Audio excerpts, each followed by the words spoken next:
G'day there guys, it's your Aussie hubby Markee, back at it again with another episode of r/Am I the A-hole.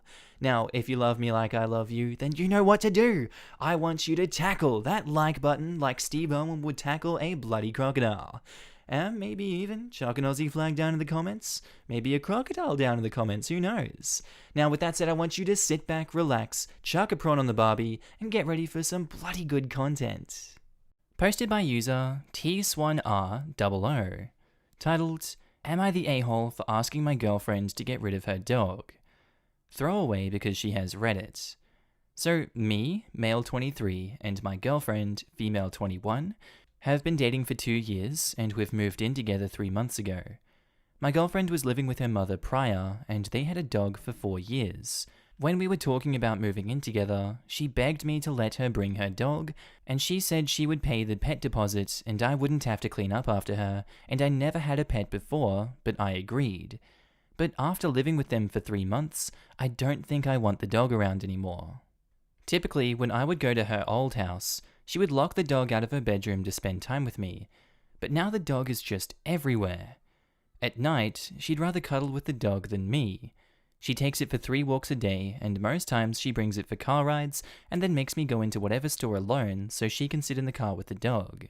Wherever my girlfriend goes in the house, the dog follows. And if my girlfriend sits or lays down, the dog sits or lays down with her. And I swear when she comes home, she kisses the dog's face like 20 times before she gives me one single kiss. I asked her last week why she's so obsessed with her dog, and she replied that her family was never affectionate or made her feel safe. So when she got the dog and it loved her and wanted to be with her all the time, she and the dog became best friends. If that's the case, she shouldn't need the dog anymore because I'm here now to love and keep her safe. Would I be the a-hole if I asked her to give the dog back to her mother?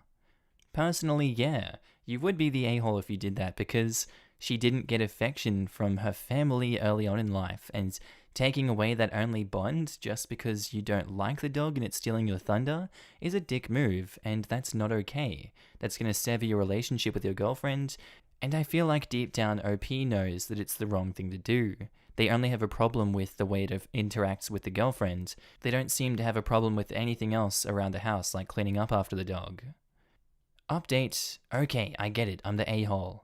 I will not be asking my girlfriend to get rid of her dog, but I'm also not breaking up with her over me being a little jealous. Also, clarification on shopping, I meant just for trips to the store for a couple of things. My girlfriend does most of the grocery shopping for us, so I don't like having to go alone. So, you're jealous of the dog? You're the a-hole. Edit, I want to expand because I was getting to an everybody sucks response because focusing so much energy on the dog sounds a lot, until the line about you being her best friend and not the dog. That's just not your decision or choice to make. You guys need to talk a lot though, because something is not right here. I cannot understand the level of insecurity that a person would have to hold in order to believe that they have to compete with a pet. It's an entirely different sort of relationship. The only part where I was like, he has a point, was the bit about the car rides and him going into the store alone. But if he's never communicated that he doesn't like that, you're an a-hole, dude. Learn to communicate. And there is a reason why. His girlfriend is doing the grocery shopping alone, yet he has the audacity to complain that he occasionally has to go in alone to buy a couple of things. Like, he's afraid he's going to get lost or what? If she's solely responsible for this chore, the least he can do is occasionally go in for a couple of things. It's not going to kill him. Posted by user RA199299, titled, Am I the a-hole for ruining my brother and his wife's pregnancy news with news of my recent diagnosis? Bit of backstory. My brother and I are very close. His wife and I not so much. We've had our fair share of tension. Anyway, I fell sick in the middle of May, but held off getting checked out because of COVID and safety reasons. Eventually, when June started, I decided to go check it out. Turns out it was stage 2 breast cancer. I decided to tell my family 2 days ago since lockdown laws have been lifted. So I invited everyone over, and when I told my brother and his wife, he said, okay, that's fine, because he has news to share too. So our family gathered, and my brother decided to go first. He did ask me, and he announced that his wife is 4 months pregnant. Of course, everyone was overjoyed. After about an hour, they asked me about my news, and I knew this was probably the last time in a long while before I had everyone else here in person, so I told them. And of course, the initial joyous atmosphere was gone. The rest of the evening was a lot of support for me, and not a lot of attention on my brother and his wife. My brother didn't seem to mind this, as he was quite distraught with my news, but I saw his wife pretty upset and cornered off. So I decided to approach her, and I apologized for the timing of it all. She told me I could have waited a bit and Skyped everyone the news, as it's just stage 2, and let my brother and her have this moment with her family. I told her I initially called this meeting for this exact reason, and she said she knows, but I knew my news would dampen everyone's mood. So I told her she's being ridiculous, and I wanted to tell my family in person, since they are my family after all. And she burst in tears and demanded to go home, which my brother obliged, even though he was confused. He promised he would come to see me soon, since he stays close by to me. Later that evening, I get a message from him asking if I told his wife that she isn't part of the family and that I deliberately wanted the attention on me, because that's what she's upset about. Also, the next day my parents called me to check up on me, and my mum mentioned that my brother's wife called yesterday evening really upset, telling them that I said, and I'm claiming I'm jealous because she's pregnant, and I'm trying to ruin her life.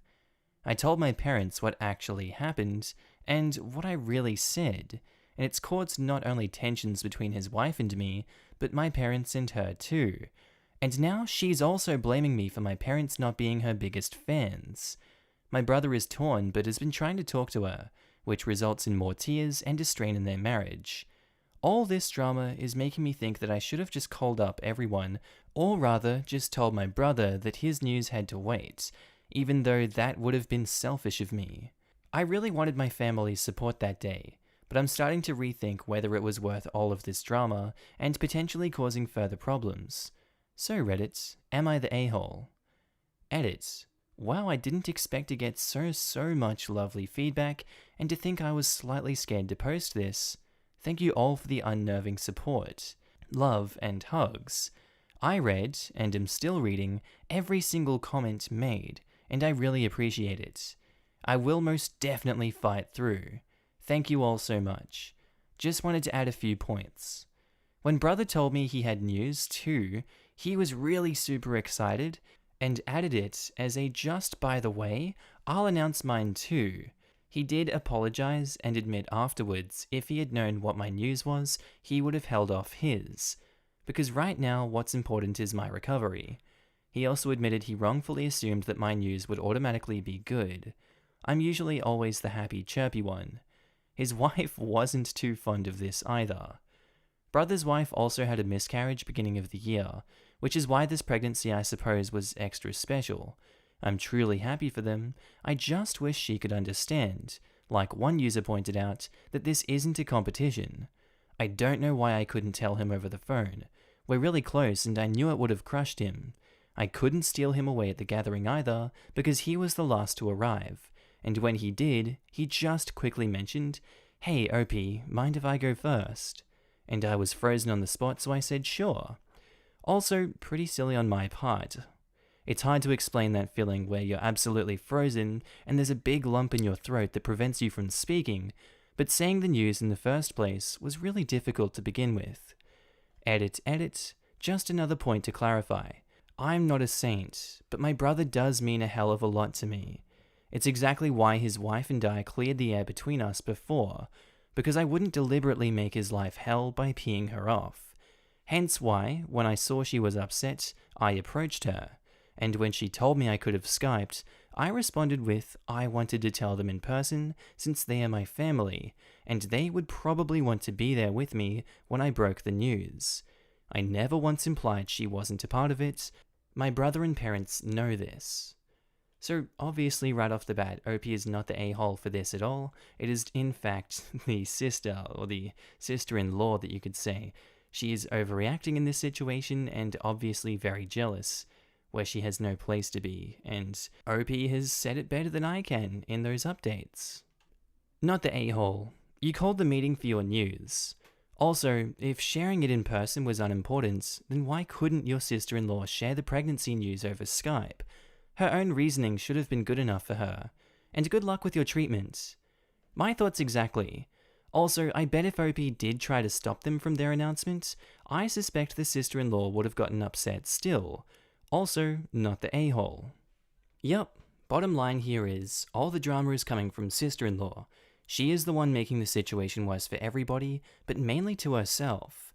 OP, you should focus on your own health right now, not the a-hole, and my best wishes for your recovery. Precisely. If anyone there needed to tell this news in person, it was OP. This was OP's event to begin with, which brother and sister-in-law hijacked. OP needs personal support at this time. Sister-in-law is being entitled to the max, and obviously a constant friction creator with her bullcrap.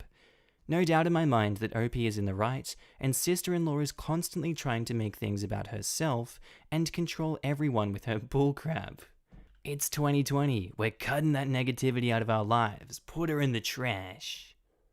Not the a-hole.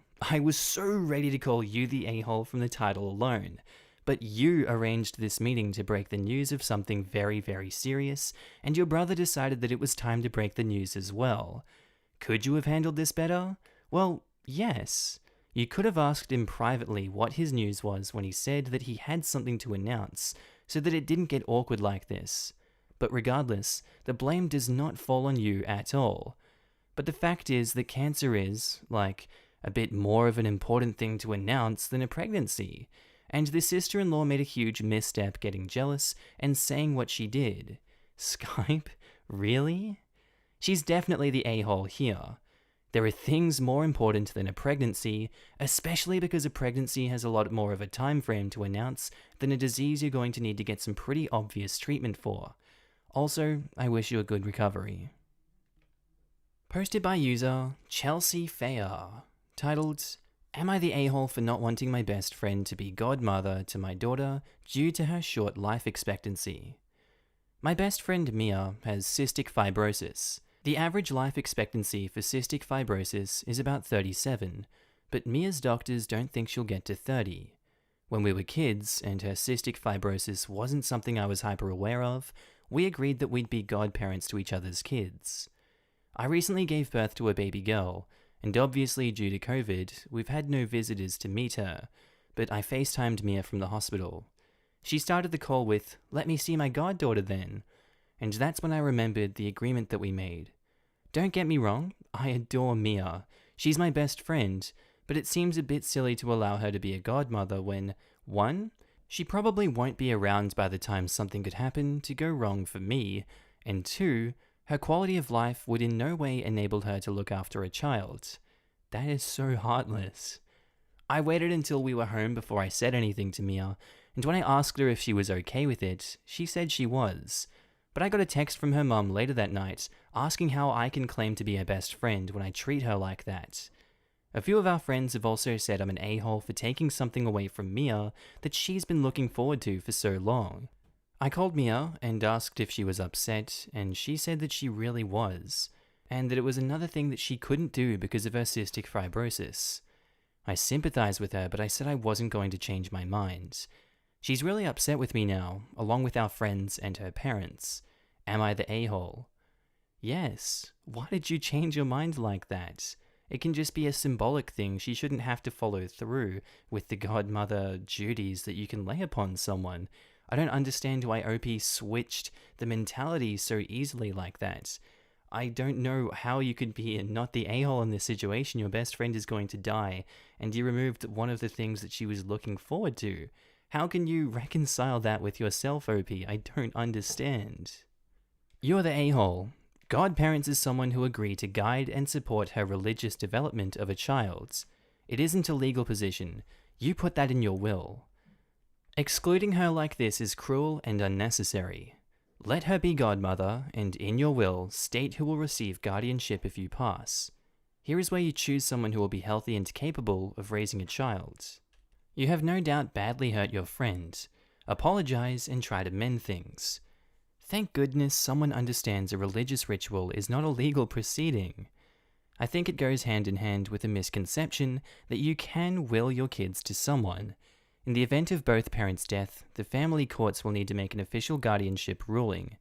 They, of course, will take the parents' wishes into account, especially when and if the immediate next of kin is unfit. A will with guardianship stipulations is absolutely not binding. I once spent time on a case where a child's father tried to will his child, whose primary residency was with the mother, to the kid's godfather, fully expecting the court to take custody of the kid from his ex and hand it over. Took my boss much longer than it should to explain that godparents aren't legal guardians in our country, and his death would change nothing for the kid because he didn't have custody in the first place. You're the a-hole. Here's the thing. Godparents are not necessarily who her guardians will be. My godparents were a childless uncle and the wife of a friend of my father's who we barely interacted with as I grew older. My sister's was someone who Dad played cricket with and my 16-year-old's aunt. In case something happened to my parents, we went to my mother's parents, with a different aunt and uncle from Dad's side as trustee. The fact is, treatment for cystic fibrosis is becoming better and better. If you're really concerned about that, name multiple godparents. Posted by user Brian Evans 123, titled, Am I the a-hole for cutting my daughter out of the will? Apologies if you've already seen this and commented on it. Due to a posting complication it got removed, so it's been uploaded correctly now. My son Jake is gay. He came out when he was 18 and me and my wife couldn't have been more proud of him. He's now 31 and his older sister is Lucy is 37. We've all been a happy family until about 6 months ago when Lucy converted to Catholicism. Neither me, my wife, or my son are particularly religious. Since then, Lucy became more distant with her Jake, and I started to notice Jake looking less jolly than his normal self. I decided to ask him about it, because I could sense something was wrong. At first, he denied something was up, so I kept asking him what was wrong until he finally broke down, in tears one day. He told me that a few months back, Lucy had called him to meet up. Apparently, when they met up, she had tried to talk to him about his sexuality. According to my son, she literally begged him to repent and give up his homosexual lifestyle by breaking up with his boyfriend of 2 years. Since then, she constantly rings him and texts him, begging him to repent his sin, and has even messaged his boyfriend directly to try and save him from hell too. I was livid. Me and my wife immediately called Lucy and demanded a family meeting.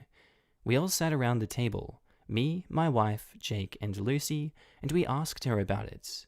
She literally said in front of all of us, Jake, I want you to go to heaven, you've got to stop this, it's not natural.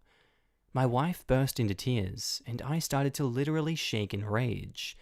After a lot of screaming and crying from everyone, my wife and I eventually said something along the lines of, you can believe what you want, but if you dare to say anything even remotely related to Jake's life choices ever again, you will not be a part of this family.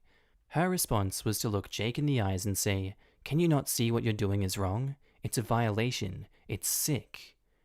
After throwing her out of the house and telling her we would never speak to her again, we got on the phone and decided to amend our will. She now gets absolutely nothing. She arrived at our house begging to let her into our lives again, and saying not only are we letting Jake down, but we are not respecting her religious beliefs. So, absolutely not the a-hole for that.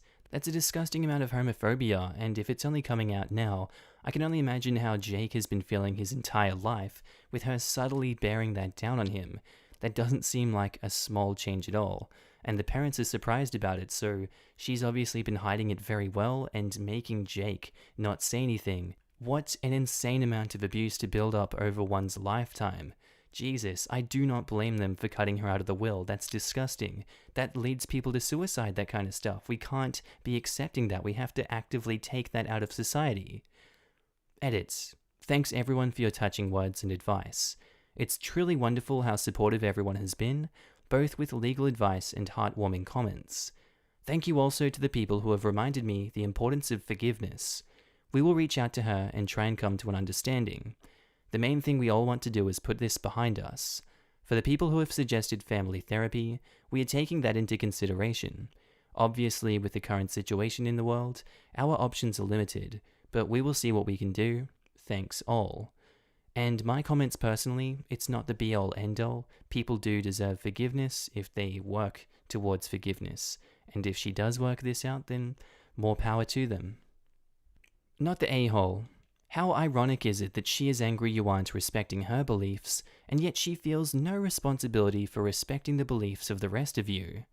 If you leave her out of the will, leave her $100 so she can't contest it, and say she was left out. Some states, the minimum for a will not to be contested is $1, some it's higher. I would advise finding out whatever the minimum is and putting her in the will so there's no legal trouble for your son. Not the a-hole, sorry I hijacked the top comments. Leave her a book about Catholic Church sex crimes and a 12-month subscription to a gay lifestyle magazine. Yes, let's do it. Thank you, Barbed Dildo. Very cool. Not the a-hole. You respect her beliefs, and she should respect yours as well. It's one thing to believe and practice something like religion for yourself. It's another thing to push on someone else and use it to make them feel wrong or badly about themselves. She needs a wake-up call. Stay firm. You realize that Catholicism teaches its adherents to believe that non-adherents go to hell, right? Do you think that such a belief system is worthy of respect? Respect has nothing to do with the religion. You can respect a person's beliefs and choices while also choosing to not participate in those choices.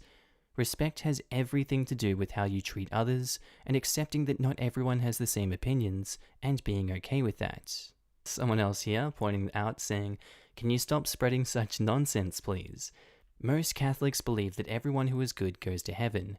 It doesn't matter what religion they are, or if they are LGBTQ+ or not. And I know there are very hateful people who say homosexuality is a sin and other stuff, but they shouldn't call themselves Christians. Christianity teaches love, and love is love. It doesn't matter what your gender is, or the gender of the people who you were attracted to. Even the Pope said that God loves the gays. Besides, it's 2020, people. Lots of things in the Bible are outdated. When reading them, remember the context they were written in, and learn from the story and the context. This woman should be ashamed of herself, OP. Your son is not a sinner. Her words and actions are very non-Catholic. You were right to take the actions you did, but please be open to forgiveness if, and only if, she shows regret. Then hear her out and consider reverting your action. Posted by user throwaway0001982. Titled, "Am I the a-hole for having my son fill out a job application after a store employee and close friend asked him not to? My son, 23, has a learning disability. He's great with jobs that involve cleaning, stocking, and facing. He previously had a care aide come in 2 times weekly. She had another job at a pet store. My son expressed interest in employment at this store, and I asked her if she could discuss setting up a tour with her boss for him. I thought this would work great because she could drive him to work and he'd be more comfortable working if he knew someone. She said no. Her excuse, conflict of interest. She didn't last long. She said my son was making her uncomfortable because of how he talks. He has a learning disability? Certain comments made her feel harassed. Browsing online, I found a hiring ad at this store. I instantly told my son to apply, because seeing as she no longer works with him, it's not a conflict of interest. She still works there. I know this because I took my son in for an interview. Yeah. And she walked away fuming the moment she spotted us. My mother-in-law and sister-in-law both think that I'm being unfair to this girl. If she's uncomfortable working with him before, it's going to happen again. But this is a different setting. She doesn't need to help him. And if she has such an issue, she can quit again. This is a really rock and a hard place one for the son because he obviously can't really know any better. There's a learning disability. His level of comprehension is much different to the mother's. And she's putting him in such compromising positions and he doesn't understand what she's putting him through. That's so unfair on the kid. I absolutely think the mother is the a-hole in this situation for what she's doing to both her own son and to this worker. It's obvious this job isn't a fit for the both of them, and there needs to be another job that is found, as unfortunate as it is. You're the a-hole. Why should she drive your son to work? This is why she didn't want him to apply, because you've already clearly set her up as his carer at work. Edit. In your comments, you say she left working with your son because he was asking her to have sex with him. Why on earth would you decide it's a good idea to try and put them in a situation where they would have to be around each other again? You need to learn some boundaries. And learning disabilities don't cause sexual harassment. You're even worse. I hope you at least reprimanded your son about sexual harassment. His learning disabilities won't be an excuse for harassing women at work and could get him arrested. It sounds like you're helping your son stalk her. You're the a-hole. If I was the former caregiver and OP's kid got hired, I'd go straight to HR and do everything I could to get him fired immediately. OP can just let her kid live with her for the rest of his life, since she's already demonstrated that she's fine with enabling him. You're the a-hole for that mentality of, if my son continues to make problems for her with his comments and making her feel uncomfortable, she can just quit again. Just comes off as an a-hole-ish knowing your son was the reason she quit and trying to force her hand and strong-arm her out of her job where she has been first. What comments did your son say that made her feel uncomfortable or harassed? Never mind. Found them. Sexually based, apparently. He spoke of his penis size, sexual history, porn addiction, and again, this is all alleged, asked her to have sex with him several times. Super, you're the a-hole. Don't bring that nonsense back into the girl's life again. She doesn't deserve to deal with that again. I think that's all we need to hear. People are just saying the same things over and over again, and it's pretty obvious that I didn't even know the scope of this when I was giving my judgment. So tell me what you guys think of this one. Am I the a-hole for not sending my dog to boarding while my boyfriend's mother visits? Backgrounds. I adopted my dog Tank when I was 20. He had minor issues, leash walking and prey drive. Issues I fixed.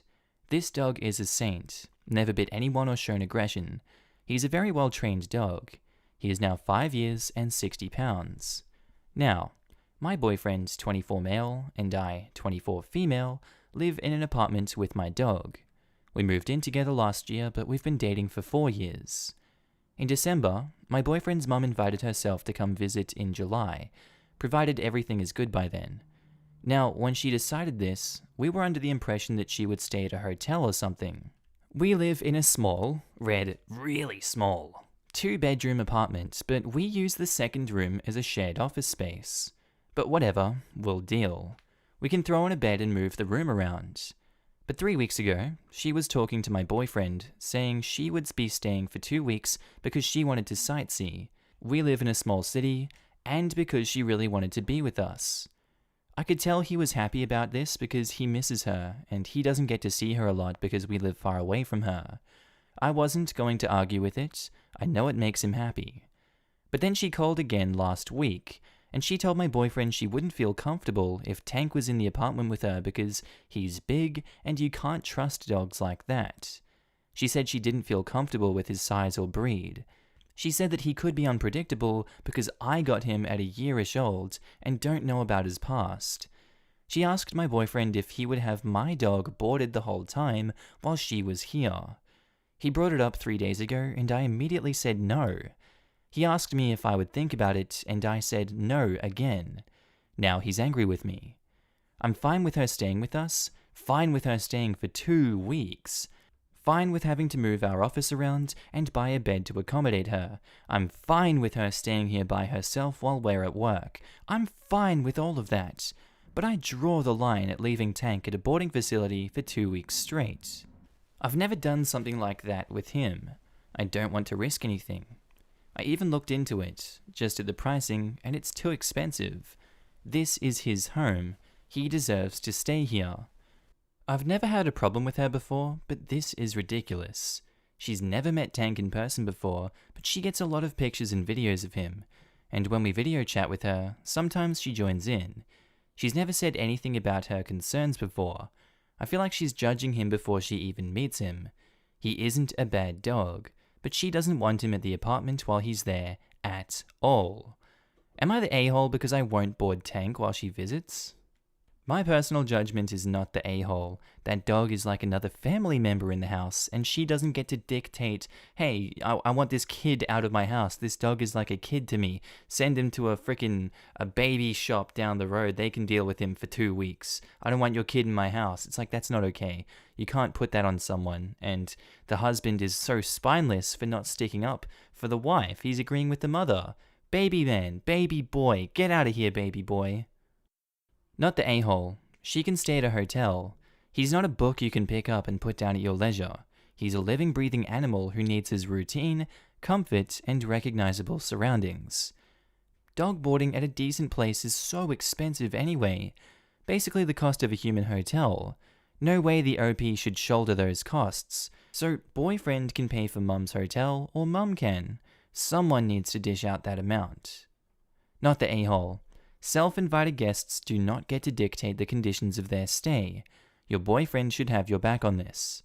Reminder, the point of dating is not to do whatever it takes to hold on to your significant other or make them happy.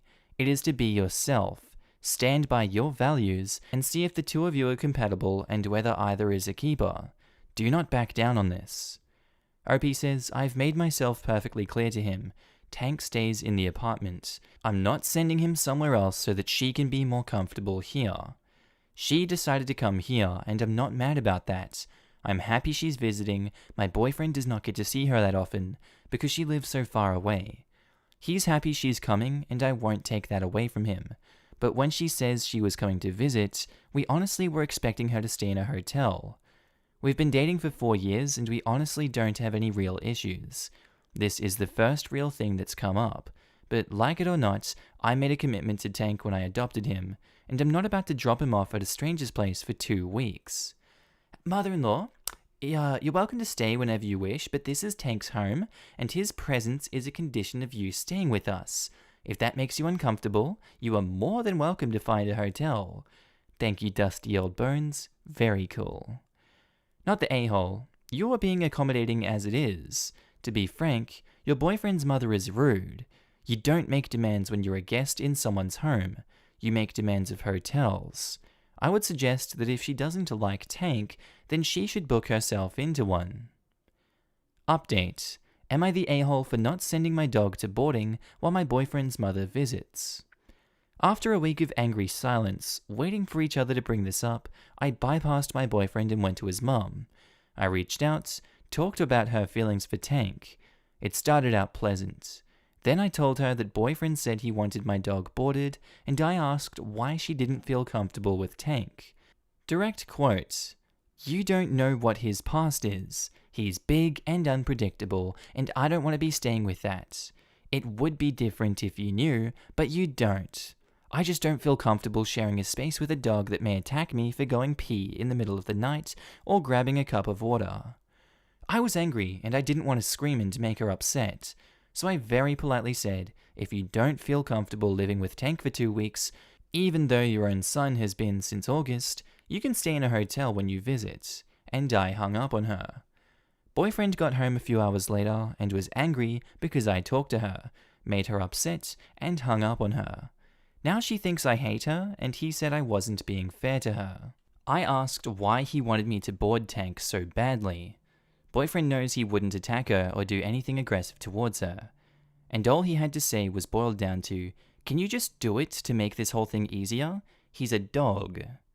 We argued, at some point in circles, how Tank is a dog. He doesn't get rights in the apartment, and things got worse when I asked what would happen in the future if we were still together, and she decided to visit when we were living in a house. Kinda unbelievable. Millennials owning a home? Ha, laughable. Stop buying avocado, you idiots. You can't afford a house now. He said that would be different because we could put him in another room or something. So, my dog has to be penalized for living in our home with us when your mum visits? I said it on my last post and I'll say it again. When I adopted Tank, I took on responsibility of taking care of him, making him my first priority, treating him with respect as he is a living creature. I see him as I would a child. I do the same things for him as someone does for a child. He is family, 4 paws or not. I made a clear choice that night. While his mother may still be visiting whenever it is safe to do so, it won't be in this apartment. We came a truth. This and other things we talked about are big and can't be ignored. We realized we don't want the same things, and that's not something you can compromise on. So this all started with what I thought would eventually be my future mother-in-law wanting me to board my dog, and ended up with me and boyfriend mutually breaking up after 4 years of dating. We understand in the long run that it wouldn't have worked out. Thank you, Reddit, for making me realize we needed to have this conversation. It was important, and I'm glad it was done now and not later down the road. You handled that like a boss. Feel proud of yourself. Seconded. This was handled beautifully. You are an excellent fur parent, and you've dealt with this difficult situation incredibly well. Tank is really lucky to have you. I adopted a dog last week. My first adoption, career change service dog, and I've spent way too much time worrying about how new doggo is fitting into the pack and how it's affecting them. They're much older, and it's a change of routine. And OP was basically asked to put the dog in storage, and BR agreed with her. Yeah, they aren't on the same page. Agreed. Anyone who would rather be prejudiced against a dog like that and not even treat them like a living, breathing creature who also can have emotions and other traits shared with humans clearly doesn't care about them in the slightest. There's a very good reason why dogs are man's best friend. Wow, this is a crazy story, but I think you did the right thing. Don't hate me, but I really don't like dogs. My friends have a dog, and when I go there, I expect to have to deal with the dog. That's just a part of visiting. Keeping the dog off me or in another room if he gets too rowdy is reasonable, although I've really not had issues. The dog is pretty okay. Asking them to remove the dog while I am a guest in their home is not reasonable. It's not hard. I wouldn't visit if I couldn't handle a member of their household. Could you please just leave your child with a sitter when I come? I don't want to be around sticky fingers or those high-pitched voices. Ew, gross. Posted by user Real Estate Reptile, titled, Am I the a-hole for refusing to sell my rental properties at my fiance's request? Throwaway because, 2 years ago, I, 36 male, proposed to my fiancé, 30 female, and our wedding is going to be this coming summer. When we met, we both owned properties. She owned a pretty typical luxury townhouse, and I owned 2 properties in the inner city. We both agreed that when it was time to cohabitate, we'd live in her condo. I own an old 2-up, 2-down duplex in a neighborhood that butts right up against an old industrial area, which I was living in until we moved together. And on the next block, I also own a 4,000 square foot concrete block industrial building. I got them as a part of a screaming package deal about 12 years ago when you couldn't give property away in that neighborhood. I now rent the duplex to a couple of Hispanic families, and God, I hope they never leave me. Best renters ever. And I rent half of the factory building to a guy who does HVAC, and the other half to some microbrewery hipsters. The powers of gentrification have been at work in this hood for about half the time I owned these places, and I'm making boku bucks on these rentals. I could lose my job tomorrow and not even blink. My fiancé does not see it this way. Ever since we moved in together, she's been pestering me to sell the places. It's been ramping up the closer we get to the wedding. I keep telling her that as long as I own these places, it's practically guaranteed third source of income and would be invaluable if either of us hit a rough patch job-wise. She doesn't see it that way though. All she sees is a potential pile of liquid cash that can go towards wedding, honeymoon, and upgrades to the living situation. We had the biggest blow-up yet about it last Saturday, and I kind of lost it. I'm a saver and she's a spender. And I said that to her in far less pleasant terms, and also mentioned the amount of credit card debt she has, and since then, things have been pretty frosty. Am I the a-hole for refusing to sell my second income? Don't know why that's a question. You're a saver and you can absolutely see where you're at. I absolutely wouldn't be surprised if he signed a prenup with this one and got her to sign a prenup because he knows what his wife is like, and I'm surprised that he's left that out of the post at all. OP says in the comments, I see some people asking about the amounts and what it would be spent on. I won't go into exact details, but the amount is a lot. A lot more than I'll probably ever see in one lump sum in my lifetime again. The upgrades to the living stitch would most likely be her selling her condo too, and her finding the biggest house she can find at the ragged edge of what we can afford, and us moving there, combining finances. I'm perfectly happy with her 3-bedroom townhouse. Even if we have kids, it's more than enough room in my opinion. Since we've moved together, she's been handling the mortgage and I've been paying most of the day-to-day bills. Between her townhouse, her Audi, and her credit cards, she's got a lot of debt. But she has a great career and isn't having trouble paying down. But she doesn't save much of what's left. If you're comfortable owning the properties, don't sell. They are security. It sounds like your fiancé wants to spend your money. She isn't planning on ending her debt so much as buying more crap. You seriously need to rethink this engagement and plan on a prenup, no refusals, if you go through with this. You have been very thoughtful and wise about your financial planning. No matter how much your fiancé makes, she has no security at all, and she doesn't have a plan, except for liquidating your assets to afford her future spending. Edit: I personally would not marry someone who hasn't worked on paying down their debt the whole time I've known him. That would be my red flag. Your mileage may vary. Opie says, I will be having a sit down with her this coming weekend. We're both off work and all of you are right. This needs to be hashed out more. Your situation is pretty common on this sub. You have some available wealth and your partner is both entitled and has poor personal finance skills. Yikes on the credit card debt.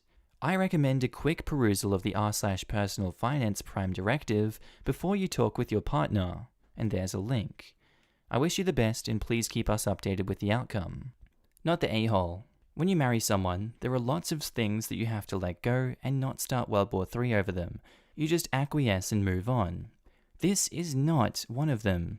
It's perfectly fine to be firm, to tell your fiancé that you have seriously considered what she is asking and you have made a final decision not to sell and you won't be discussing this anymore.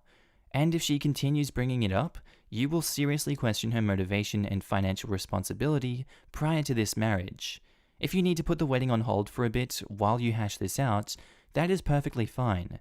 The big 3 disagreements that destroy marriages are disagreements on children, religion, and finances. You are absolutely arguing about a huge, important, potentially destructive issue here. I've already made it extremely clear that the issue is non-negotiable.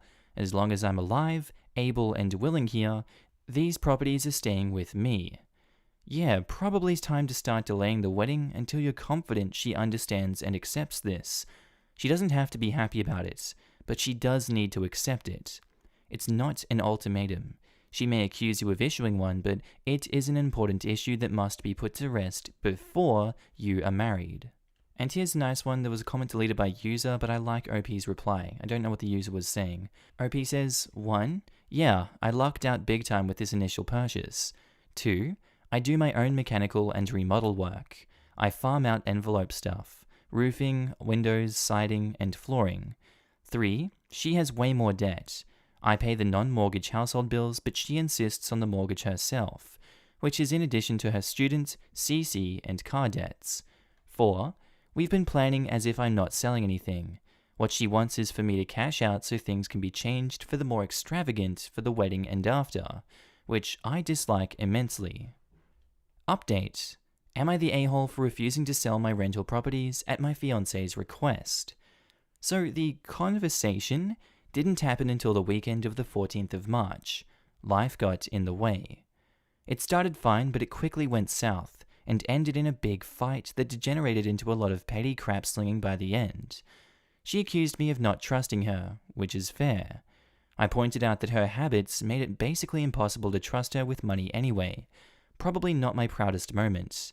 But I did make it clear that in no uncertain terms, that the properties are staying in the limited liability company and I won't sell them, and that the financial decisions regarding them would be mine alone. I may have also had a few choice words about the princess for a day wedding that she wanted. After a couple of weeks of avoiding each other and not talking, and me sleeping in the basement of the townhouse, I said I wanted to hit the pause button and leave for a while. She was upset but didn't say much. I loaded up my things and went to my parents' house and told them what happened. They told me I could stay as long as I needed. Somewhere near the end of April, I got a call from her dad out of the blue. What the hell?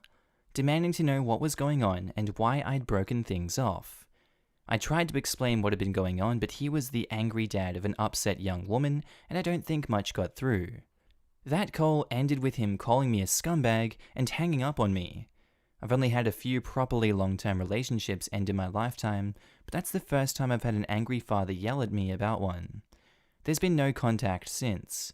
I'm sad that just over 4 years of my life with someone went up in smoke like this, but that's the way she goes, I guess. My parents didn't seem very surprised when I showed up, so maybe I really was the last one to know what was going on, like so many Redditors were pointing out. For some good news, and also the thing that reminded me to update my Reddit post, is that yesterday I bought another house, one for me to live in. A tiny little brick post-war brick ranch in an old subdivision about 20 minutes away from my rentals. It needs work, but I'm looking forward to having a project to take my mind off things. It's gonna be strange living on my own again, but I think I'll manage. Jesus, if my new partner and spouse-to-be had basically a third income, I would be high-fiving every fricker I met about how lucky we were. Damn, dude. Good job getting out of that one. It must be really hard seeing 4 years disappear, but sometimes we don't see the real person until it's too late. Yeah, but princess for a day. Wedding. Given a choice between princess for a day or princess for a lifetime, it turned out to be no princess at all. Myself, I'd even take slightly less worried about money for a lifetime over any length of princessing. Why do people always call it 4 years lost? The purpose of life is to live a happy, fulfilled life. The years we live are not some build-up to some grand climax. 4 years living with a girlfriend where everyone is still nice and thoughtful to each other is life well spent. I would take it any day to a loveless, joyless married life filled with either fights or cold shoulders, ending in a messy, bitter divorce. That I would consider 4 years wasted. It can be 4 years wasted if you see it as 4 less years with someone you end up spending the rest of your life with. Obviously not how meeting people and partners actually works, but emotionally, it can feel like time was taken away from being spent with the one. That's a good point. I like that one. Yeah, good choice, dude. I could not imagine putting up with someone like that. I like to save and spend as little as possible. I also can't get selling all the properties just to turn around and waste it all for a huge wedding or honeymoon. Also, since the comments on the other post are locked, I'll ask here. Can someone please explain to me when them being a landlord makes you an a-hole? I could get if OP was a crappy landlord, but some of the comments were just calling him an a-hole for just renting out properties. Probably because we're all trapped renting because wealth, when managed properly, tends to grow exponentially and is hoarded in families through generations. So all the property is owned by a small percentage of people like OP who can afford to live off passive income alone, while the rest of us who weren't born lucky barely cover ever-increasing rent cost with stagnant wages and rapid inflation, slowly rising while we struggle not to drown in a river of figurative crap that is our lives, or something like that. Edit, this has upset a bunch of people. Save you whining, I really don't give a crap. Posted by user Diddyop, titled, Am I the a-hole for not wanting to get rid of my gang tattoos for the sake of my daughter? I spent 7 years in prison and I got out 3 years ago. I'm now 30. I was a criminal and a horrible person. I did a lot of screwed up stuff, most of it related to my gang. I currently have a 2-year-old daughter, Mia. Me and the mum are not married, but we share custody of Mia. When Mia was born, I was already halfway out the door of the gang, and the birth of Mia gave me the push I needed. I moved away with Mia and her mum, and we tried our best to start over. I love Mia with all my heart. She saved my life. I have a lot of gang-related tattoos, and I do mean a lot. They are pretty predominantly displayed on me and are noticeable. Mia's mother has been after me to get rid of them or cover them up with other tattoos. The thing is, I don't want to do that. It's not that I'm proud of them or like them, it's that they remind me of how far I've come and I don't want to forget it. I don't want to forget what happened. I don't think I should get to just forget it like that. I eventually broke down and told her this after she asked me again yesterday about it. She got super upset with me and said that I needed to do it for the sake of our daughter, and that if I didn't, then that meant I missed the life. She also said that I was putting my daughter in danger because somebody could recognize my tattoos and cause trouble for me. I told her I haven't been in that life for years, and that it's unfair for her to say that as she knows that I love Mia. I'm honestly conflicted. I've gone back and forth about what to do with my tattoos, and I thought that I had reached a reasonable decision. Am I the a-hole? So for me, this is an issue that was pressed so hard back at home. Just because someone has tattoos on their body, it does not make them a bad person, and you cannot judge them for their decisions. Bike gangs are a huge thing back in Australia, and absolutely I do not judge anyone or feel that they're lower than me just because of those tattoos. In this situation, I don't think that OP is the a-hole. I think that the wife is being very judgmental of his past, and that it's not always going to put you in danger. It's obvious she fell in love with the person that this man is, or she created this bond with this man because of the state he was in initially. Changing that will change your perception of this person, and it's not always going to be for the better. You're the a-hole, but only gently though. You don't need your tattoos to remember. You don't need anything to remember how far you've come. If anything, your daughter could be that for you, letting you know how far you've come and how far she is going to go. I know you want to keep them as a memory, but it's okay to let them go now. Her mother is right in that it could be dangerous. Not just gangs trying to start trouble, but you could be unnecessarily harassed by police due to the tattoos as well. You sound like a wonderful dad, and I hope everything goes well. Thanks. What if, instead of keeping them, you covered them with something that's more representative of who you are now? Then when you look at them, you are reminded of what was there, and the amazing changes you've made in your life. Good luck with everything. I agree, that's also a very good idea there. Info. Is she right? Could the tattoos cause trouble for your daughter if recognized? I'm pretty sure she's right. It's a prime reason a lot of ex-gang members get tats removed, plus what they represent. OP can never feel safe while he is visibly branded, and I do wonder if that is why he's resistant to removing and covering them. He may not feel that he deserves to feel safe, but his child does. OP says, "We no longer live in the city where most of my stuff went down. I haven't been involved in anything shady since I got out, and they've never been a problem where we live right now." You're the a-hole, but I get where you're coming from. You don't need a physical reminder of your past. That past landed you in prison, and your daughter's mother has a point in regards to your tattoos potentially causing you problems for you in the future. If it's truly in your past, let it go and cover them up. I think your reasoning is good, and it's your right to decide, so I vote no one's the a-hole here.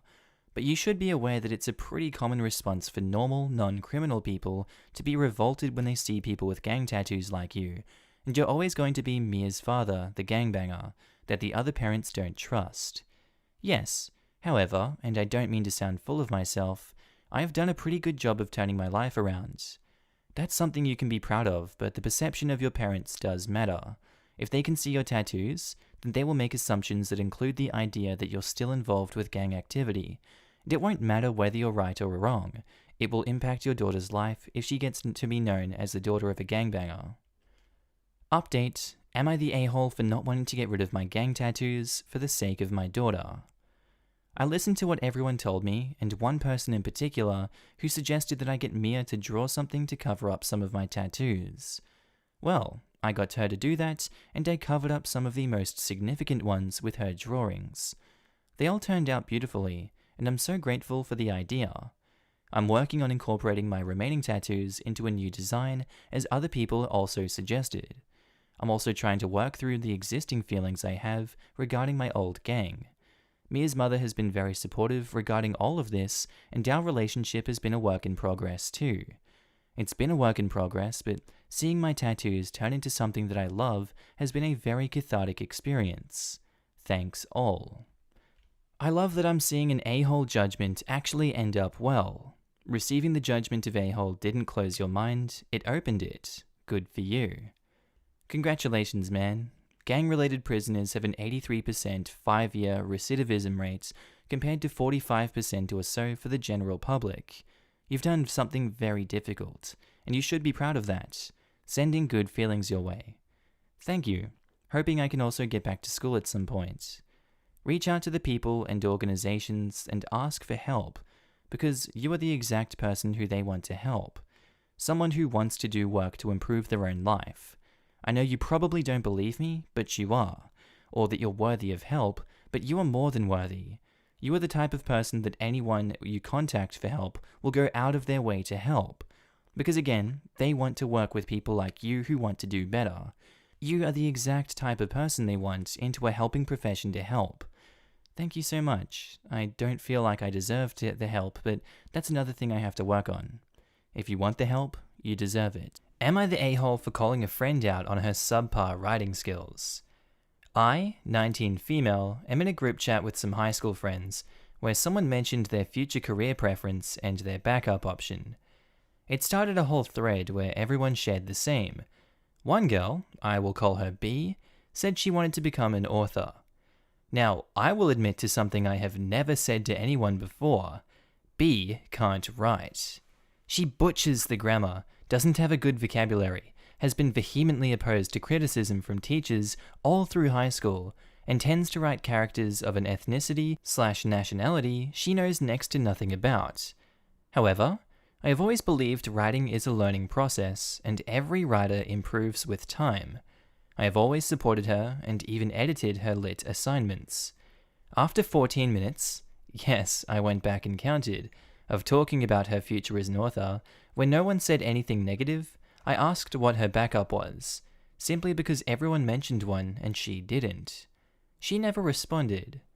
Later, I was sent screenshots of a new chat she created, specifically excluding me, which was filled with rants about how I know nothing about writing as a serious career, and will always be stuck in my fanfiction world, and that I think making everyone gay will sell books. This is a dig at the fact that I've been writing fanfiction since I was 13, but I mostly write LGBTQ+ protagonists because I enjoy creating representation for my community. She called me Islamophobic and homophobic slurs, and said I was trying to put her down when I couldn't write a decent, realistic piece to save my life. Never mind the fact that my articles have been published in newspapers 4 times before, and I've won district and state-level poetry competitions all through school. I have never compared my work with hers, never said anything to put her down ever. I don't know why she got so angry, but seeing the crap she sent about me ticked me off, and I PM'd her, saying, "Bigotry is only going to be as helpful in life as your atrocious writing skills." Most of our friends were on my side when she sent them screenshots, but 2 texted me saying she has been crying and that she is feeling betrayed that I won't stand by her. Apparently, her family tried to talk her out of pursuing a future as an author, and she is very sensitive. She thought I was suggesting she would need to have a strong backup because I thought she had no future in literature. They also told me I should know that she isn't a bigot, in any sense, and that she was angry and I didn't have to hurt her worse over something that basically didn't count as her opinion because it was given in a rage. That's not an excuse, sorry. She has been really quiet on social media. Her sister called me an hour ago, saying I should talk to her because she felt like I disrespected her and gave up on our friendship. I'm starting to think my second text to her went out of line, and I'm basically looking for a neutral party to tell me if I was wrong. Edit, to confirm stuff and cites examples of some things she said that ticked me off, I have supported her through everything as much as I could. I have never said a peep about her stories ever, and quietly edited her pieces when she asked. I feel like I have done my part in supporting her, and would have continued to if she hadn't thrown the F-word around, called trans individuals and writers who write trans individuals delusional, and proceeded to call my granddad a terrorist for being Muslim. Guess I should have elaborated there. Yeah, absolutely, OP is not the a-hole in this one. That girl is living a delusional reality, needs a wake-up call, needs a reality check. She was so out of line with saying that, and then having everyone back her up. Oh, it doesn't count because she was angry. God, is everything that anyone's ever said to you in a rage, did you not take it personally just because they're angry? No, don't think so. One more Sauvignon Blanc says, not the a-hole. She started a group specifically to attack and criticize you because you asked her a reasonable question. That is way out of line. Nasty. And she sounds like a bully, honestly. If people can dish it out, then they should be able to take it. She got angry, she attacked you, you got angry and responded. And people who were in that group didn't object to it. That's what baffles me. They did. Most of them are on my side and immediately reached out to tell me what happened. She's crazy. My friend is a saxophone player, and in middle school, I point blank asked him what he would do if things didn't work out, because it's such a hard field to break into. He admitted he did not know, and we talked about it with no hard feelings. You merely pointed out that she didn't have a backup and asked what it was. A highly reasonable, low-stakes question because even great writers do not become J.K. Rowling, and she used it as an excuse to be homophobic. Drop her like a hot potato. Not the a-hole. You haven't provided any pluses for maintaining a friendship with her. Are you looking to mend fences with her for the sake of the larger group? She is very immature and jealous of your success as a budding author. These are reasons to pity her and not hold on to anger for the horrible things she's said. It doesn't mean you have to bend over backwards to assuage her insecurities. Good luck, and please continue to write. I wrote when I was a teenager, and then life got in the way. I've recently returned to it. Don't let that happen to you. Not the a-hole. She wants to call you out after she didn't respond to a simple question? Tough luck to her if she gets messaged back or called out herself. Not the a-hole. Your friend is way too sensitive. Getting an agent, let alone getting a book published, is very difficult and requires a bit of a backbone. Your work is going to be criticized and critiqued. Edits are going to be suggested and requested. She responded to your perceived criticism in an extreme way. What is she going to do when she sends a book to an agent for the first time? I have a BA in creative writing. I have been praised all my life for my writing. I have won awards for my fiction writing. I have maintained a rather successful freelance writing business as a side gig for the last decade. Am I a writer? No. It did not work out for me, just like the vast majority of people who think they will be writers. I sure as crap wish someone had asked me what my backup plan was, because it turned out to be spinning my wheels waiting tables. Writing fiction is a stupid hard career path, and most people fail spectacularly. I switched gears, got a master's in accounting, and worked in finance. I like what I do and am very happy with how things turned out, but I would have saved a lot of time and a lot of money had I put a backup plan into place when I was 19. Not the a-hole. Update: am I the a-hole for calling a friend out on her subpar writing skills? Holy hell, was there more to this issue than I knew. First of all, thanks to all of you who took the time to read and help me out. Double thanks to those of you who supported the fanfic writer bit. I was very hurt by her comments, but call me a pushover, I didn't feel right ending years-long friendship like that. I reached out to her, and whatever I'm putting on here is the gist of that conversation. I explained how my first message wasn't meant to insult or belittle her at all, and that I only asked because everyone else stated their backup, and I thought she merely forgot. I told her that while I did not enjoy her writing, it was no reason for her to continue or discontinue, and that I never meant otherwise. She simply apologized for her hurtful messages. She didn't give a single justification. I asked her what happened there. Here is where I clarify that since some of you assumed I have behaved condescendingly, I wanted to make sure I didn't and asked some common friends. They said I hadn't. The only reason I stated my stuff had been published or awarded was so people don't assume I had no idea what I was saying or was jealous of her. Guess that backfired, lol. I don't run around lording it over anyone's head, especially since I am not looking at a career in literature. She says she has, and I quote her, idolized me ever since middle school. Now that I look back, I can see a pattern of her copying everything I do. She picked up the same languages as me, watched the same shows, wore the same sort of outfits, etc., obsessing over my social media posts and singling me out as her partner in every project through the years. She has been fangirling. She said she was aware she wasn't a good writer. Long story short, she admitted she was so worked up over getting my approval that she took my reply the wrong way and had a mini crying fit, even. I encouraged her to follow her heart. I didn't even touch the issue of backups and careers and all, and that I was sorry that I made her cry, but it didn't excuse her racism and homophobia. She agreed she was completely out of line, but also swore they are not her views, and that she intentionally said all that because she knows that I have worked in an NGO for 4 years now and am a bit of a social activist. I am sad that it had to end like this, but I can't call someone who has said all those things about my grandfather a friend and mean it. She said she wasn't going to force a friendship on me, and we wished each other good luck. I have something of a sway over our batch, and clearly told them all that I won't ever ask them to pick between either of us. So, that's how it ended. Thank you all again, good day, and stay safe wherever you are. Sounds like it's for the best that your friendship ended. Keep writing. It sounds like an amicable split, and I really hope it is. But I'm cautious about someone who uses homophobic and racist terminology simply because they know it'll wound. If she's been idolizing you, make sure she doesn't reinvest that energy in a negative way now that your relationship has gone sour. She may have presented as an adult during the split, but it's her behavior from here that will be telling. That part bothered me too. I have friends who I could call names and hurt them, but I'm not a homophobe or a racist, so that would never occur to me to use that sort of language, let alone actually go through with it. It bothers me. It reminds me of when Paula Deen said she wasn't racist, she only said the N-word when she was angry at a black person. Rings just as hollow. If hurting someone by using that language is more important to them than not using that language out of sheer moral principle, then they are bigoted.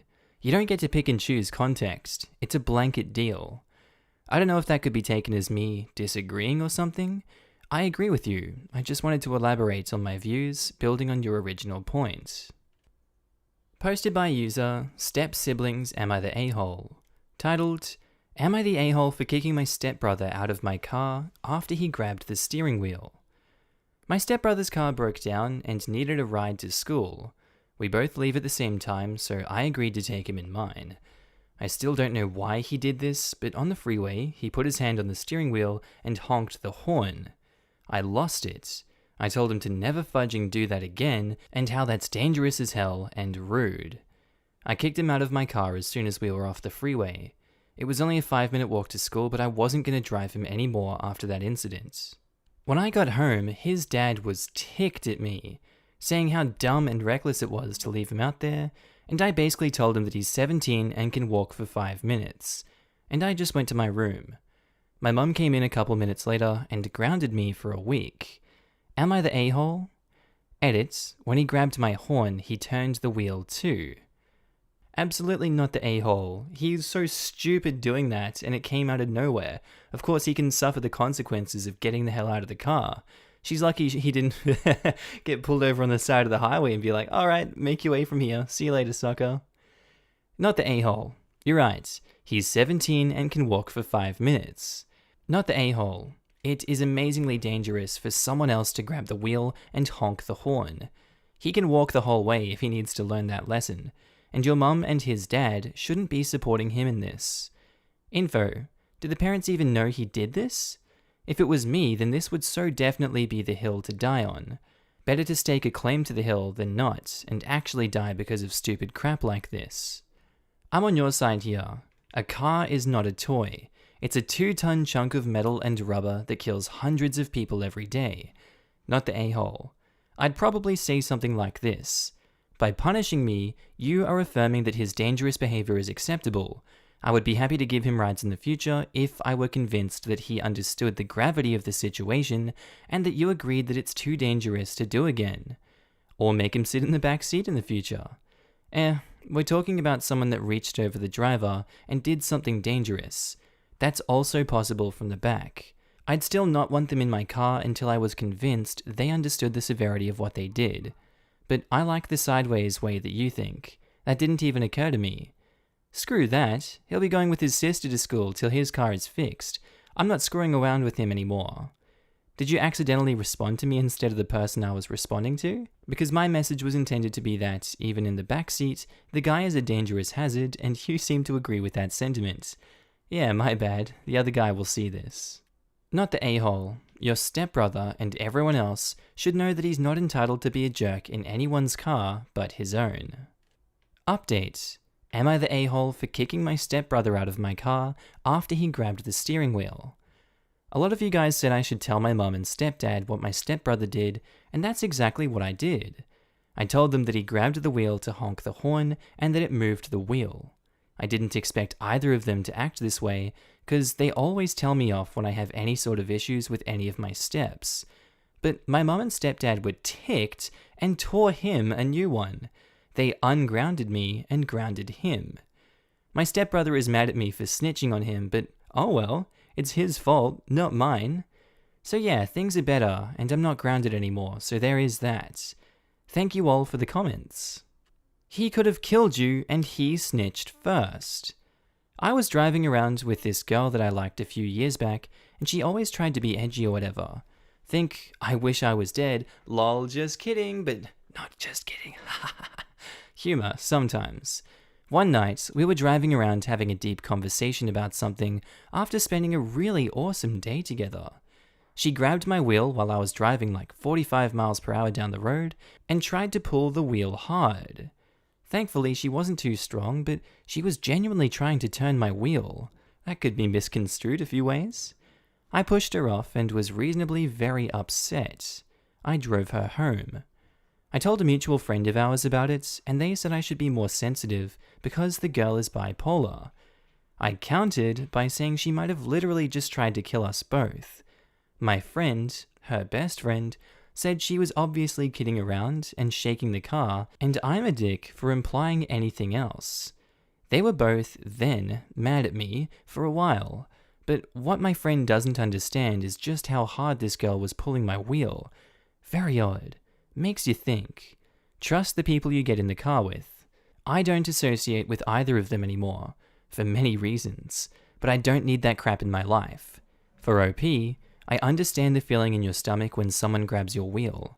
I can't blame them for kicking that kid out, no excuse. Just here to point out that in no way does being bipolar excuse reckless behavior. I say that as someone with bipolar disorder.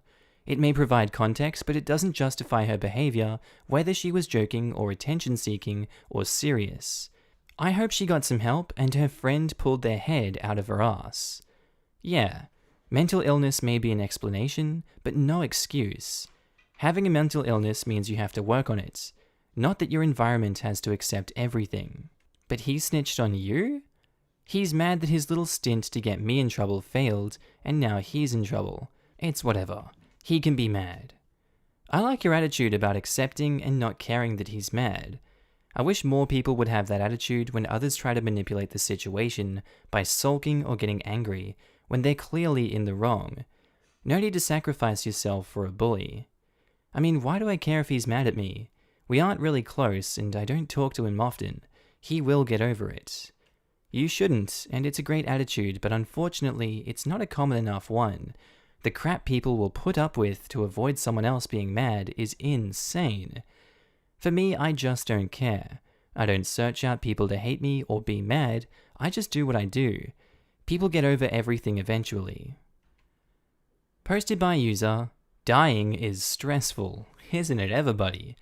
Titled, Would I be the a-hole if I take over planning my funeral from my very religious parents? Hello all. Well, if it isn't obvious already from the title, I am dying. I don't feel the details are super relevant to the issue at hand, but for those of you who are curious about my ultimate demise, I have cystic fibrosis, and after 2 rejected lung transplants, I've been told there isn't anything else they can do except keep me comfortable in my last few weeks. I've begun my preparations for my funeral and such, and while I was thinking it would be a breath of fresh air in this whirlwind of death, I could not have been more wrong. Now, onto the title. My parents are both strict Southern Baptists and want a very traditional funeral. This includes hymns to be sung during the memorial, a casket and graveside service, a viewing, countless prayers during the memorial, scriptures to be read, etc. My issue with this is, well, everything. I am the complete opposite of my parents. Not religious, curse like a sailor, drink like the Irish, you name it. Everything they are wanting and attempting to plan is not me as a person. I've somehow made it to 25 and managed to meet the man of my dreams and marry him last year, and he is torn. He wants me to have it exactly as I want, he just doesn't want to have to deal with my parents after the fact while actively grieving. I have 2 siblings, one of which is a clone of my parents, and one that is a mixture of my parents and myself. I want my service to be one full of laughter, funny stories, and pictures, upbeat music, cats. My husband and I are avid cat lovers. I want confetti and crap, you know? But more importantly, I want to be cremated and put in a fudging cat-shaped urn. I told my husband I wanted my ashes to be handed out like party favors, so my family and friends can take them with them because I love to travel, and he looked horrified. My parents are absolutely not on board, and are essentially planning everything how they want, attempting to take me shopping for a casket, flowers, picking out hymns and verses, the whole deal. I'm obviously not very pleased, so I guess my question would be, would I be the a-hole if I took control of my own funeral and wrote a will to be followed exactly how I want it? I understand my parents are grieving and have tried to compromise with a mixture of both my views and theirs, but they aren't having it. I never thought dying would be so fudging stressful, and I just want to enjoy what time I have left without leaving a bomb of emotions and disappointment behind. Please help. TLDR, I am dying and my parents want to plan a funeral that isn't me as a person. Edits. I should clarify the ashes as party favors thing. I wanted my closest friends and family to go home with a vial or something of the sort of my ashes, that way they could do with them as they please. Not everyone will get a piece of me, as strange as that sounds. Edit 2. Holy crap, I was not expecting this. Thank you, seriously, I've read every comment, and I wish I could reply to every single one. That's the goal, so please be patient with me. Thank you to everyone for the kind words and messages. It's been so overwhelming, and if I were a cat, I would be making biscuits and purring until I keeled over. I am putting down everything that I want and will be approaching my parents in order to find a compromise. Yes, funerals are for the living and being able to remember that person for who they were. I am not all of those things my parents wanted me to be, and I want them to understand this as they deal with my passing. I am willing to compromise, so wish me luck. I will attempt to keep up with everything, and as lame as this sounds, I'm off living my best life and trying to do something different every day, so I won't always have my phone. Tomorrow we're traveling to the fudging Everglades, so I can watch my husband be terrified while on an airboat. It's gonna be awesome. Oh, I'm actually hurting reading this one because I don't want to read the update. But yeah, I absolutely not the a-hole in this situation. I don't think there's any way that you could be. The parents they suck. You can't just take over your own kid's wedding, especially when they're married and they have their own life. What's wrong with you? Not the a-hole. It's literally your funeral. You sound like an awesome person worth celebrating. Thank you. Definitely double check that the will is actually binding in this regard. I specialize in estate management in New Zealand, and funeral instructions are not legally binding. You can also start the ball rolling by starting preparations with a chosen funeral home. If they've already received money and instructions from you as a client, they're more likely to adhere to them. I'm very sorry you're going through this. I hope you can get things arranged how you wish.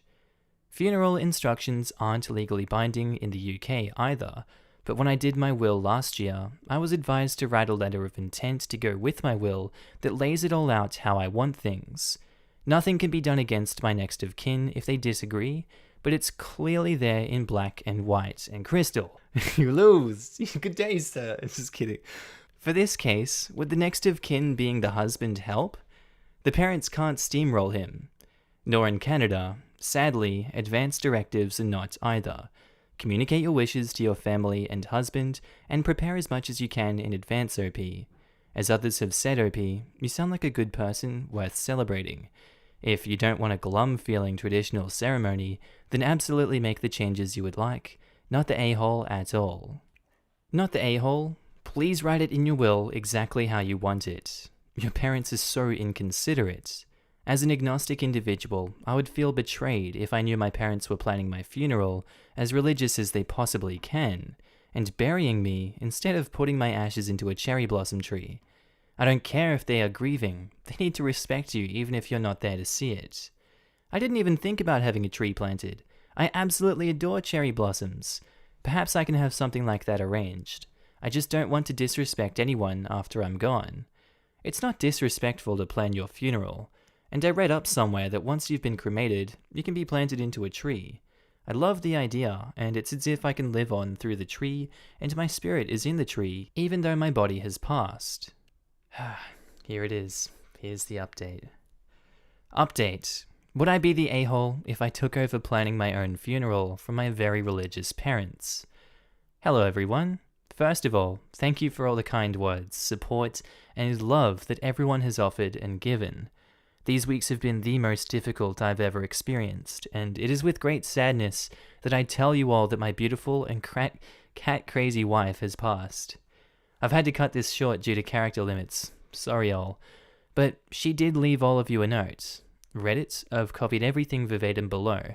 She truly loved and was smiling so much after her first post. I'll take my leave here. Much love. Reddit, if you're reading this, I'm dead. Pretty crazy to be talking to a dead person, eh? It feels a bit strange to be writing this. If this feels a bit disconnected, I'm sorry. I have to take frequent breaks as I get tired pretty quickly now. My husband offered to write these words. Such a sweet ham. I know, be nice to him, okay? But I wanted my last words to be written by me. Long story short, we talked to my parents. A lot of people asked about why my husband wasn't planning the funeral, and my parents were taking control. Honestly, my parents didn't take the news of my passing to come well, and I suppose their closure was to try and take control of what they could. I'm not angry at them for it, I understand.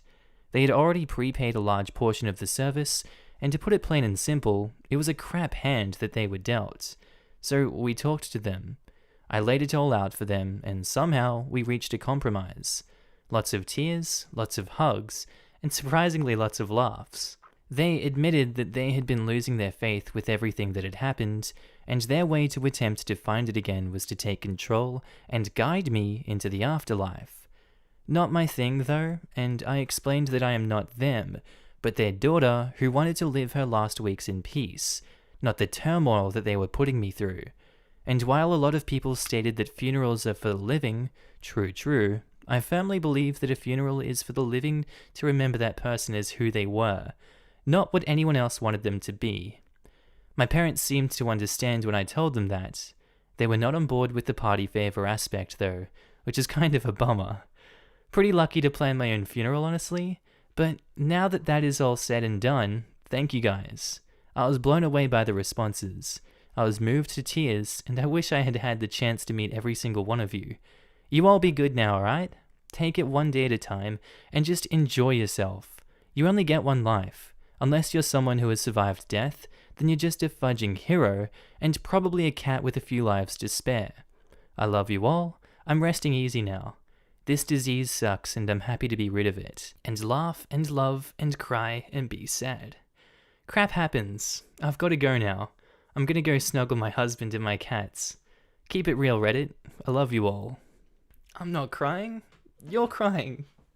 That was beautiful. Thank you, OP. Alright guys, I hope you enjoyed that one today. That was a really good and sad way to end this episode. But I hope you guys enjoyed this one. I didn't want to go through that, but hey, I feel like you guys wanted to hear it as well, so. Am I the a-hole for asking my mum to stop telling people about my boyfriend's butt crack? This is ridiculous, but my mum thinks I'm being a stuck-up meanie, so here goes. Due to recent events, the uni dorm closed down, and my boyfriend, 19, and I, 19 female, moved in with my parents.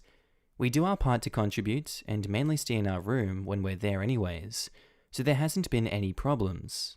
We bought a new bedroom door handle with a lock many moons ago, but sometimes forget to lock it. Well, we used to forget, but now we always lock it. Because a few months ago in the middle of the morning, my mum busted into my room while we were sleeping to retrieve a pair of her shoes that I had borrowed the day before, and we were half naked, obviously, and my boyfriend was wearing only boxers and allegedly had a bit of a booty crack poking out. She was in and out of there before either of us could wake up. Cue the next day. She tells me, I saw boyfriend's butt crack and I am traumatized.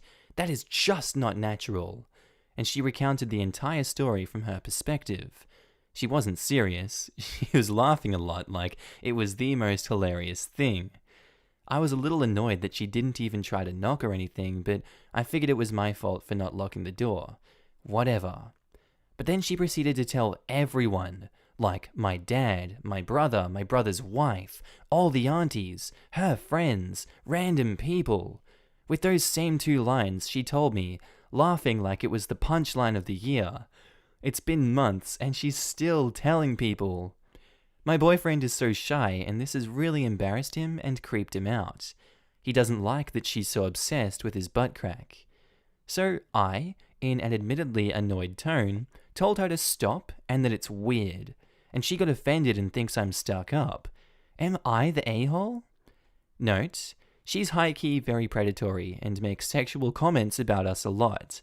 Like, she can't help but comment on my boobs if I'm wearing a tight shirt, and she talks about how I have a fat ass, and she said she'd date my boyfriend if she was my age. And she brings up the idea of my boyfriend and I having sex a lot. The list goes on. So this was basically the icing on the cake of inappropriate comments. Edit, my boyfriend's butt crack is a standard butt crack. I think my mum was referring to her witnessing it as unnatural, not the butt crack itself. Not that that makes much more sense, but yeah. I think it's pretty obvious here that OP is not the a-hole in this situation. That mum is overstepping her boundaries by saying all that stuff, and I think she needs a little bit of reality check of what is appropriate, because she seems to be pushing a lot of boundaries here. Not the a-hole. Your mum seems a little odd. I don't want to wildly speculate why, but you're right to tell her to stop, and it's weird she keeps bringing it up. The fact she makes sexual comments about even her child so often is pretty strange. Not the a-hole. Yikes, OP. Your mum sounds like a real piece of work. Having a bit of friendly banter is fine, but having that much of an obsession is disturbing as hell. I don't know how much she actually responds to confrontation, but I'd say maybe take her aside and have a calm, serious conversation with her. Talk about how uncomfortable it makes both of you feel, and how it doesn't seem normal that she acts like that. If she's still being stubborn, maybe talk to the other person she's told. Ask what they think of what she has said and how she acts. You may be able to find assistance, or even just support from them. I hope you and your boyfriend are feeling okay though. No one should have to feel uncomfortable about their own body like that. I'm pretty sure she's a narcissist, and that means everything will get twisted, or she will suddenly be the victim if I try to confront her. Or she'll even gaslight us, honestly. But thank you to everyone responding that I'm not the a-hole, because that makes it harder for us to feel guilty, even when guilt-tripped, for getting upset. She really makes me question my sanity, man. Making sexual comments and sexualizing your own children is not normal.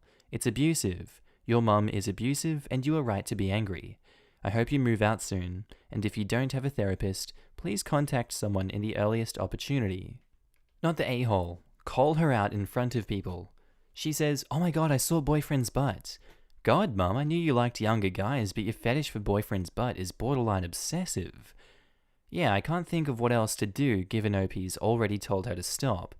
We get it. You barged into a room of a sleeping couple without their knowledge or permission, saw something completely normal that you wouldn't have seen if you had a shred of normal decency, and just knocked and waited, and have been telling everyone you know about it ever since like it is the most exciting thing you've ever experienced.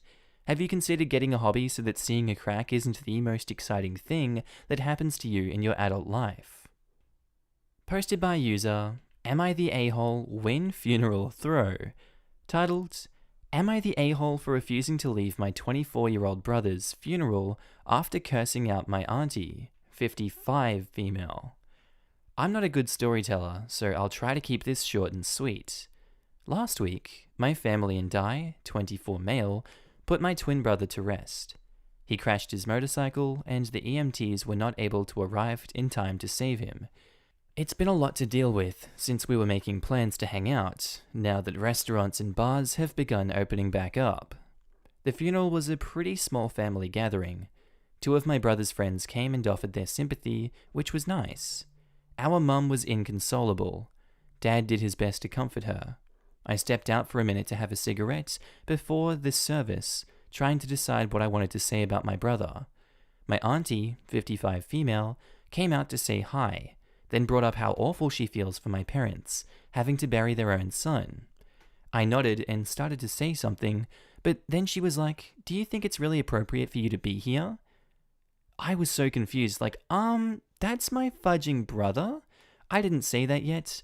I just stared at her like she must be telling some weird joke. I settled for, "Are you kidding me?" Then she said, "With you two being identical twins, it must be like seeing a ghost. I really think you should leave. It might make this easier on your mom." I completely lost it. I tried to stay firm but calm, saying she had no right to say something like that to me. But my emotions got the best of me and I started screaming. I called her some choice words, and my dad came out as I was calling her an evil tramp. I admitted that may have been too much, and my dad yelled at me not to talk to his sister that way. He pulled her back inside and looked at me with this disappointed expression. I went back in before the service. My aunt sat far from me and didn't acknowledge me for the rest of the day. My parents didn't bring it up either. A few days later, my dad calls and says he wasn't sure what happened, but there had been no need to cause such a scene on a day like that. I explained myself, but he's not replied. My cousin thinks I'm a douchebag. Am I the a-hole? Absolutely not. She absolutely should not have said that to you. What was she thinking? She's banning you from your own twin's funeral? Why would the mother not want her own son to be there? You would regret your whole life if you missed that funeral just because someone told you not to. I don't get why everyone's so angry at him. Maybe that woman's twisting the story, and that makes me mad. Absolutely not the a-hole OP. What the hell was your auntie thinking? Not the a-hole, and she was way out of line. That's your twin brother. You have every single right to be there, even more than she would since she's extended family. Not the a-hole, I'm a twin. I have no idea what in God's name made your aunt think it was appropriate to tell you to get lost from your own twin's funeral. But the fact that you didn't immediately nuke her from orbit is testament to your kindness.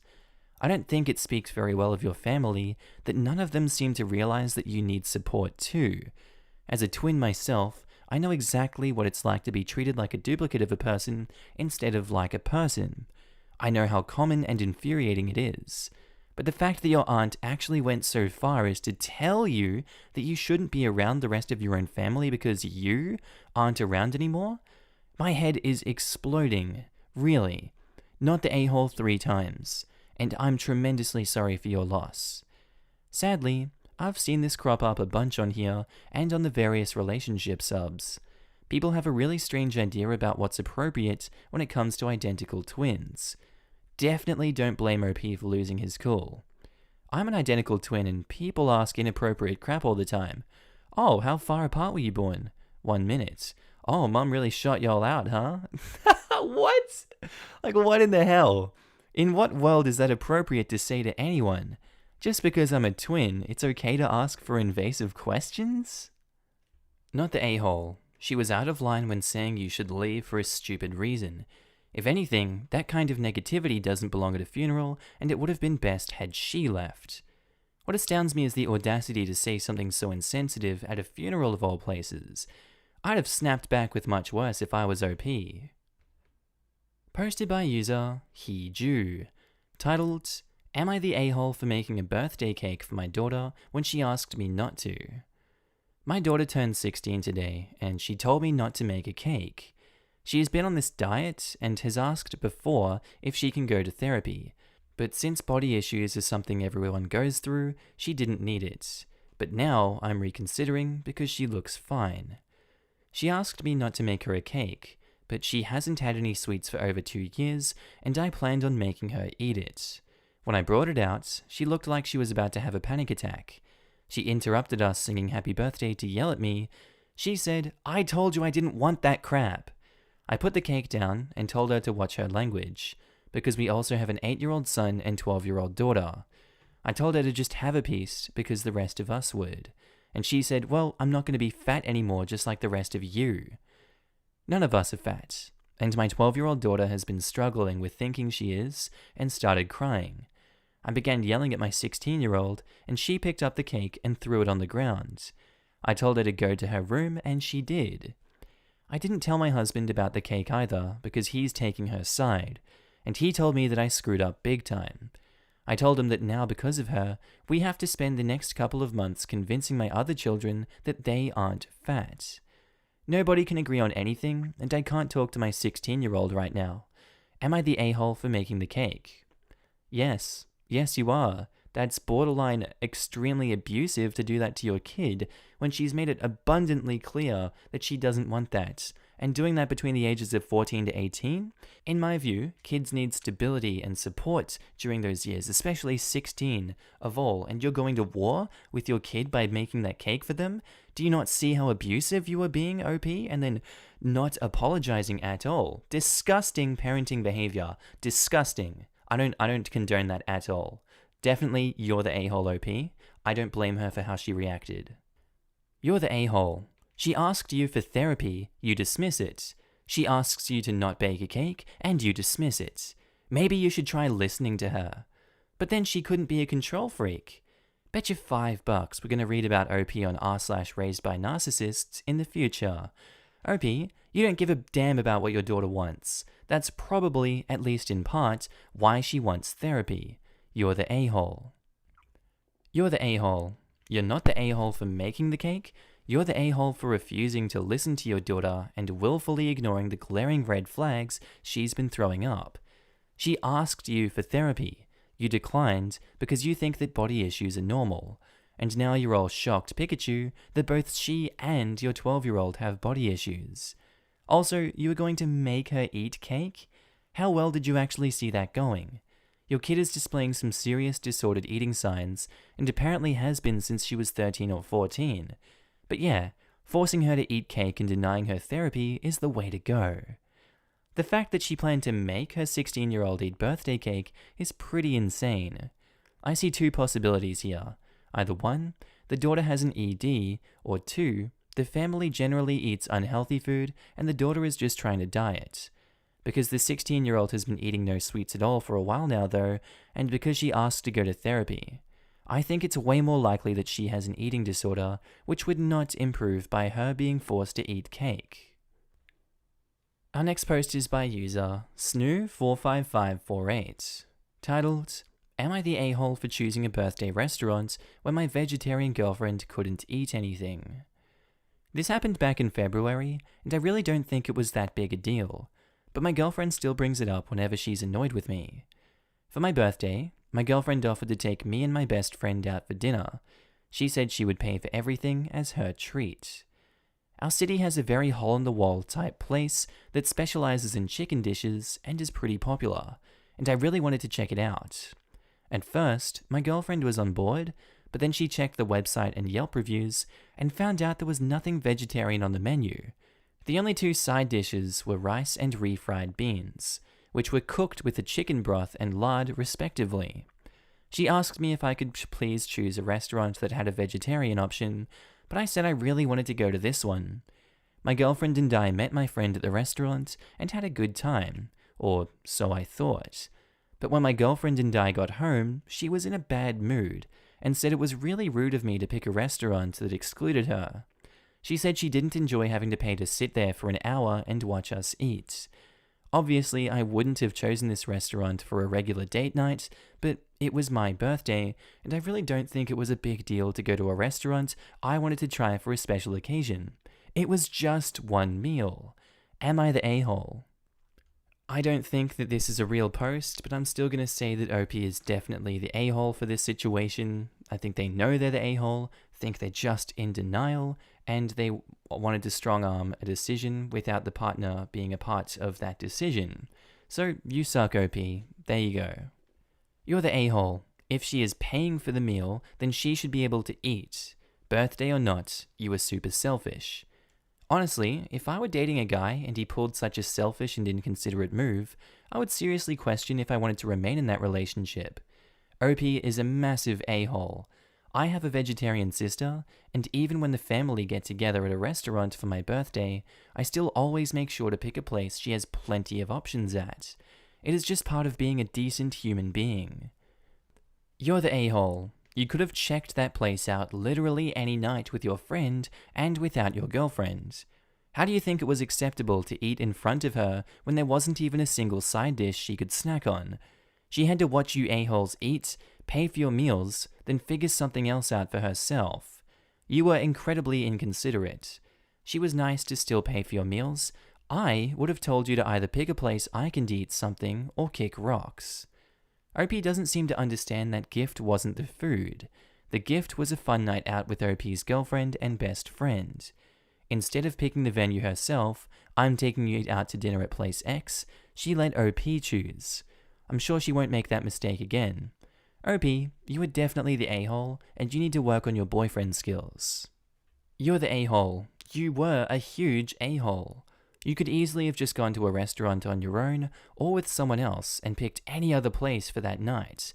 Expecting your girlfriend to just sit and watch you eat was incredibly crappy. If you want to celebrate your birthday with other people, you have to take their needs into account. It's not an annual festival of narcissism. Apologize. Posted by user Chance Creator, titled, Am I the a-hole for telling my stepdaughter to stop using period products in the bathroom she shares with my teenage sons? I've been living with my new wife and stepdaughter for about 6 months now. She's 19, almost 20, and I have 3 sons aged 18, 16, and 15. She's a really good kid, and she's a good influence on my sons. I really enjoy having her around. My wife and her daughter moved into my house and sold theirs. My stepdaughter's father isn't present in her life, nor is my son's mother. All 4 children share a bathroom. My sons have never lived for a long period of time with a woman, nor have any of them had long-term girlfriends. They had short visitation periods when they were younger, but never longer than an hour, so living with 2 women has been unusual for them. My eldest son, 18, came to me last weekend and told me that his stepsister disposes of her used sanitary products in the trash can they share, but doesn't use toilet roll or sandwich bags to disguise what they are, and it makes him uncomfortable, which I think is reasonable. He's 18, my god. My sons are teenage boys and don't want to see their stepsister's period products on full display. He's a bit older than teenager at 18, but whatever. A few nights ago, I went into the kitchen to grab a snack, and she was there doing some work for university. My wife had mentioned that she knew she was on her period, so I took it as an opportunity to have a word with her. I told her my sons were uncomfortable and asked if she'd mind putting her used products in diaper bags or flushing them down the toilet.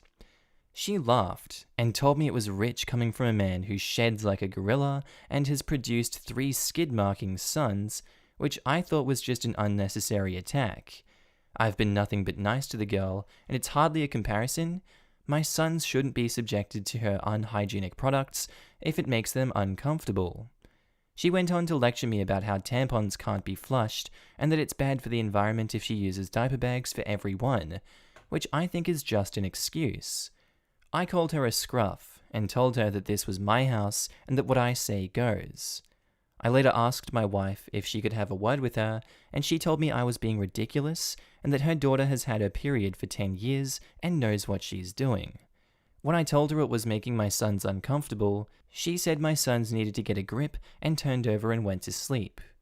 This is a genuine issue to me, and she didn't care enough to have a discussion about it. I asked my stepdaughter again in the morning, and she did the same as her mother, completely dismissed it. Both of them have told me to stop being so silly, but I don't see how I'm being unreasonable when it makes my sons uncomfortable. Am I the a-hole? Yes, OP. No more words, yes. Update. Not even 2 hours after I posted this, my wife and stepdaughter gathered my sons and I and gave us a full intensive period for pricks course. PowerPoint and all. It was a hoot. They made an interactive quiz and everything. My sons and I learned a lot and apologized to my stepdaughter. Thank you for your input. You're the a-hole. Sorry, but what? I'm a guy and realize this is ridiculous. You need to help yourself and your sons become better men and accept that it's a natural process. Are you uncomfortable with your wife's use of the same? I assume not, so teach your sons to be better.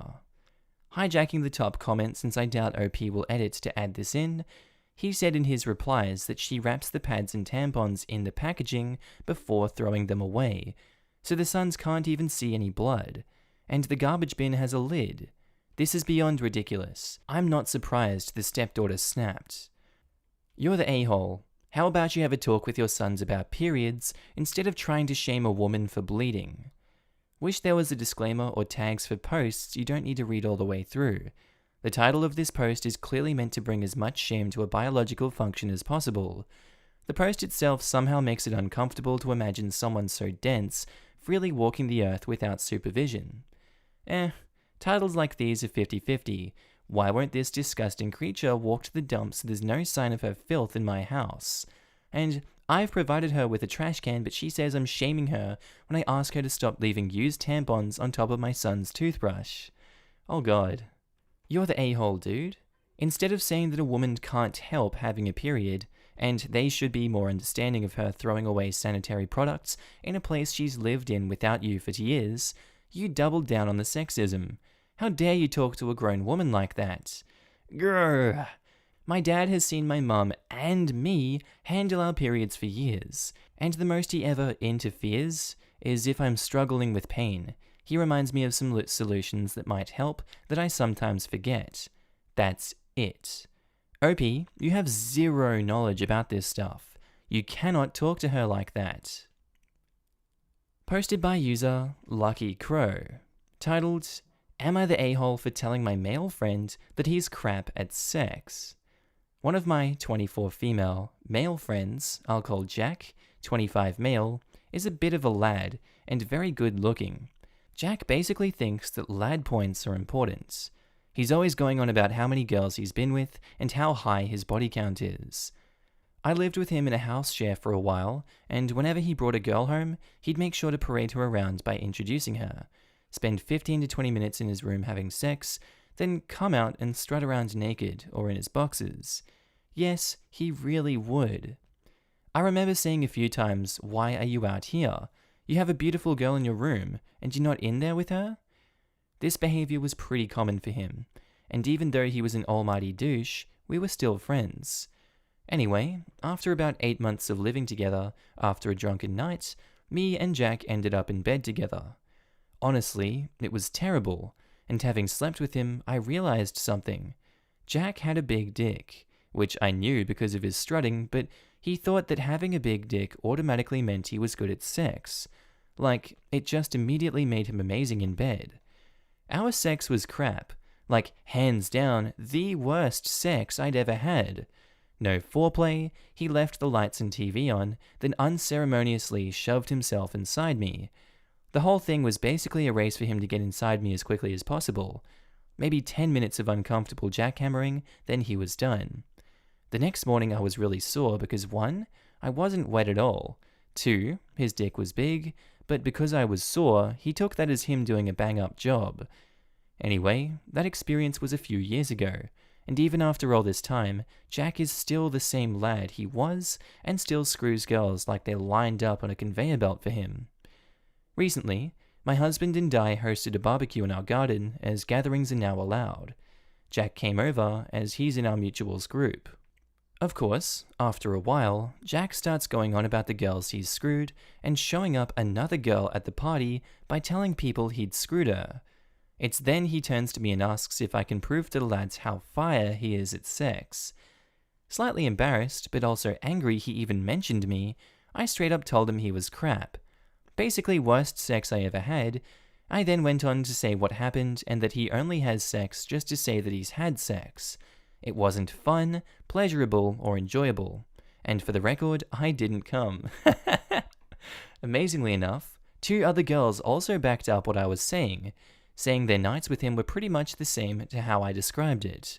Jack got defensive and angry, but we wouldn't drop it. He eventually left absolutely fuming.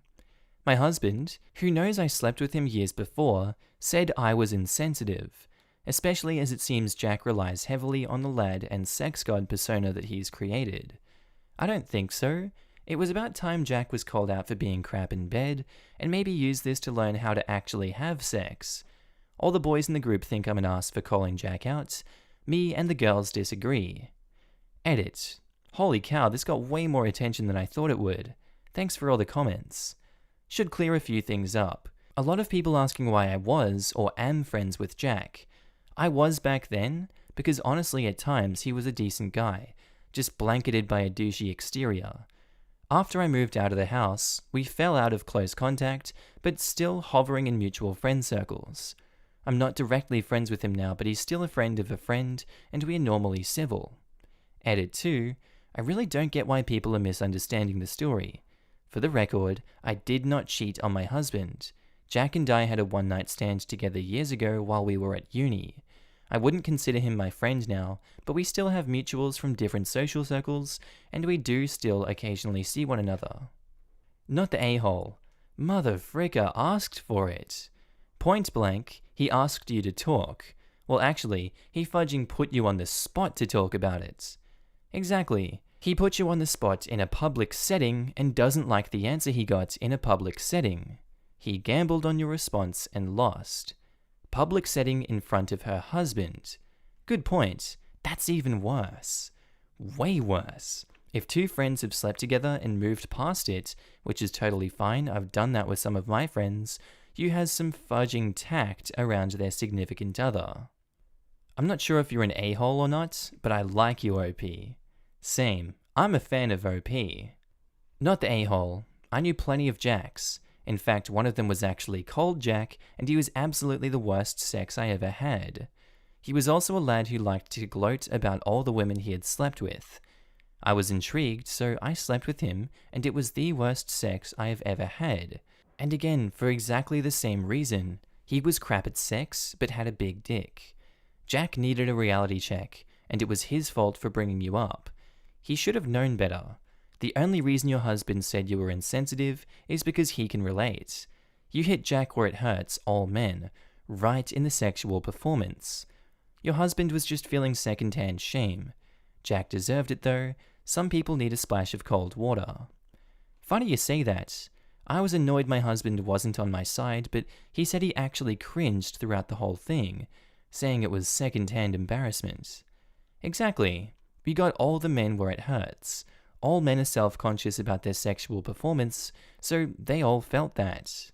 Crap, I'm a woman and I'm self-conscious about my performance too. Most people go into sex wanting to make sure that, they're both having a good time, I didn't cringe from that story. I thought it was just funny. I don't know about you guys. Am I the a-hole for not helping my daughter financially after she told me she has no plan to be involved with her sibling? This is extremely hard for us. I, 54 male, have 3 children. 1 is 22 female, 20 female, and 1 male. They both live with us. I will go straight to the problem. I pay for everything so they can concentrate on their studies. Due to medical conditions, it is not possible for my wife to handle my son alone. This occurred sometime after his birth and completely unrelated, and neither I can spend too much time in the home. I expect both of them to take some responsibility and help their mother for at least an hour or 2 daily. I am even ready to pay them some money for it. Younger one is okay with this, but my older daughter is shaming both of us having children at this age. She is constantly arguing with us over this and told us we shouldn't have a child if we can't handle him, and I can't dictate her to do anything now because she is an adult. After her continuous rant, I have decided to stop paying her fees and other help, even though I am still allowing her to live with us rent-free. But I told her to move out within the next 3 months. She's an adult and can take her own responsibility. My wife thinks I am being too harsh on her, but I think it is time for her to learn a valuable life lesson. Am I the a-hole, Reddit? Unfortunately, I'm going to have to go with OP is the a-hole. As much as I want to say everyone sucks here, at the same time as no one sucks here, I think that they're the one that's outweighing the daughter's life here with their decision to put that on her, if that makes sense. The daughter is well within her right to not do it. Although it depends how your family is structured morally, whether you're okay with the daughter doing that or not, because that could just be a huge deal breaker. I think it also depends how old the wife is in this case, but yes, having a baby that late in life is definitely not the wisest choice, I think is a good way to put it. So unfortunately, OP, you're the a-hole. Lids for Life says, you're the a-hole. You and your wife are the parents of this baby, not your daughters. It's not their responsibility to take care of a baby. There's a difference between asking to babysit or to watch the baby occasionally while you and your wife have a break or run errands or whatever. But asking your older children to bear the responsibility of caring for a child is over the line. You and your wife chose to have a child, and like any other parents, you both have to take care of him. You can't expect your adult daughters to be there all the time. Let them live their lives. Cut them off if you want to, but don't make your daughter feel guilty for not wanting to spend her time looking after a baby that you and your wife chose to have. Good gracious, y'all are so crazy with all of the a-hole calling.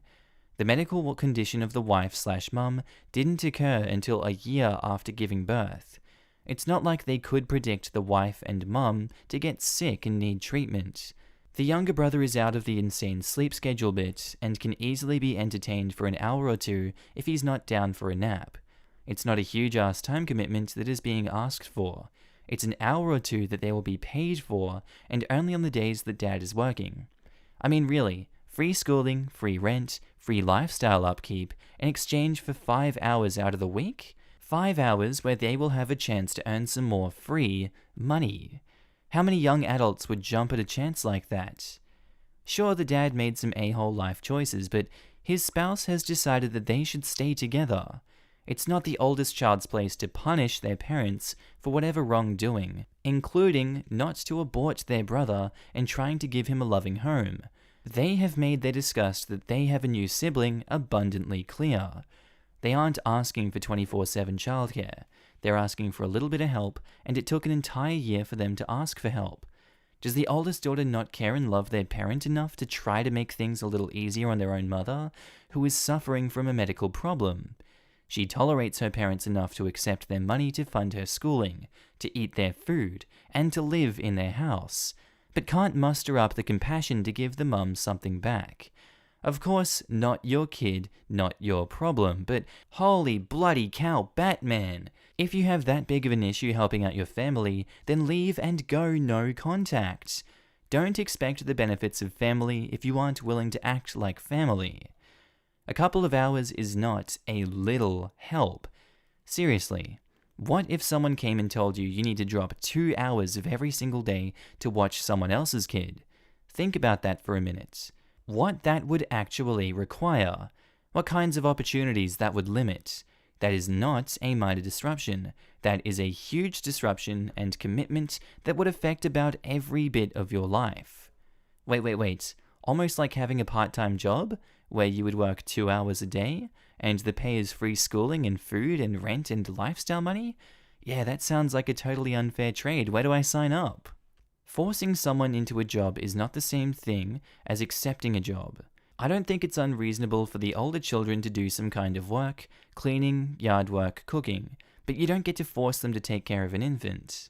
I'm very interested what you guys have to say about this one after this extra information that people have just been throwing out there.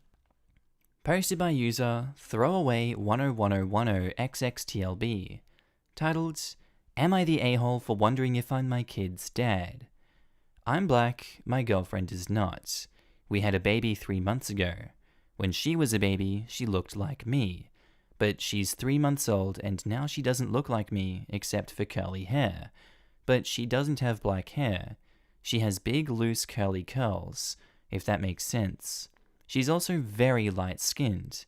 I'm light-skinned, so I could see her being light brown, but she's really pale. I asked my girlfriend if I was the baby's dad. She got mad, but I think it's a reasonable thing to ask. I don't have any other reason to think she cheated on me, but the baby looks nothing like me, so I don't know. Edited to clarify how I asked her. We were giving the baby a bath. I was drying her hair off with the towel. My girlfriend commented on the baby's curls. I said, yeah, am I even the dad? I said it jokingly. My girlfriend kind of ignored me, so I repeated the question, but I was seriously the second time. I know I should have brought it up better, but it has been eating at me for a few months. Also, edited to add, because it was suggested I do so, my girlfriend does not have pale skin or curly hair in her family. She's not white, she's native. Am I the a-hole? Last edit, I realized this morning that my girlfriend's sister's kid, who also has a black dad, looks even whiter than my baby does. I'm really stupid. I guess that's how native and black babies come out. I think this one's obvious here. He's the a-hole and could have dealt with this one in a different way. And I don't know if the partner can immediately trust him. He's going to have to earn that trust back if this situation does get fixed between the two of them there. But that can just throw up not red flags, but warning signs for a partner if you start saying that, because, you know, if you think I'm hiding something from you, what are you hiding from me? So you're the a-hole OP for the way that you did this. You're the a-hole. Genetics are weird. Plus, you said your girlfriend isn't black. Get a test if you want, but genetics can skip generations. This is a good point the OP needs to be aware of. Even if his daughter doesn't resemble him or his girlfriend in some respects, those attributes could have come from past generations on either side. For years, I thought my brother looked more like my grandmother on my mum's side than either of my parents. He was quite skinny then. I remember a book by, I think, Jodi Picoult, where there was a plot point. This guy got pissed when his wife's baby came out looking like one of their workers who was native, and assumed she was having an affair, but in reality, her mother had had an affair, and the worker was her father. The baby was only a quarter native and strongly resembled her grandfather. Ooh. You're the a-hole. Genetics are weird, man. She obviously takes more after her mum. You accused her of cheating for absolutely no reason because you couldn't be bothered to do some basic reading on how heredity works. This. I have green eyes and my husband has dark brown. 2 out of 3 of our kids have the most gorgeous pale blue eyes you've ever seen. Know whose eyes they have? My mother-in-law's. It's astounding how many people will make subtle comments because they don't freaking understand basic Punnett squares from 9th grade bio. What the hell? Make them give them back. Why'd they steal the mother's eyes?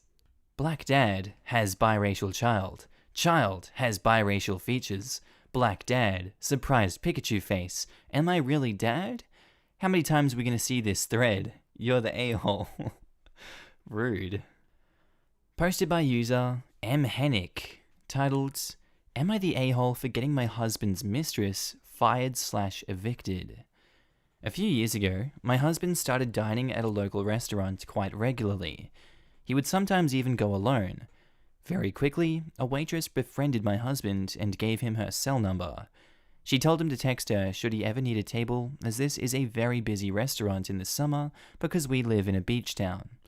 I told him that this is wrong because she's only doing this to keep my husband's overly generous tips to herself. The rest of the waitstaff is being stiffed. He told me it was fine and that she's a friend. This went on for a couple of years, and their messages evolved into friendly and sometimes more than friendly. This past March, when the COVID pandemic came to a head, the waitress texted my husband with a sob story about being evicted from an apartment she never even had a lease for or rights to. She used her children as leverage and said they'd be homeless. My husband tried to be helpful and said she could stay in another house that we have for the time being until something more permanent comes along.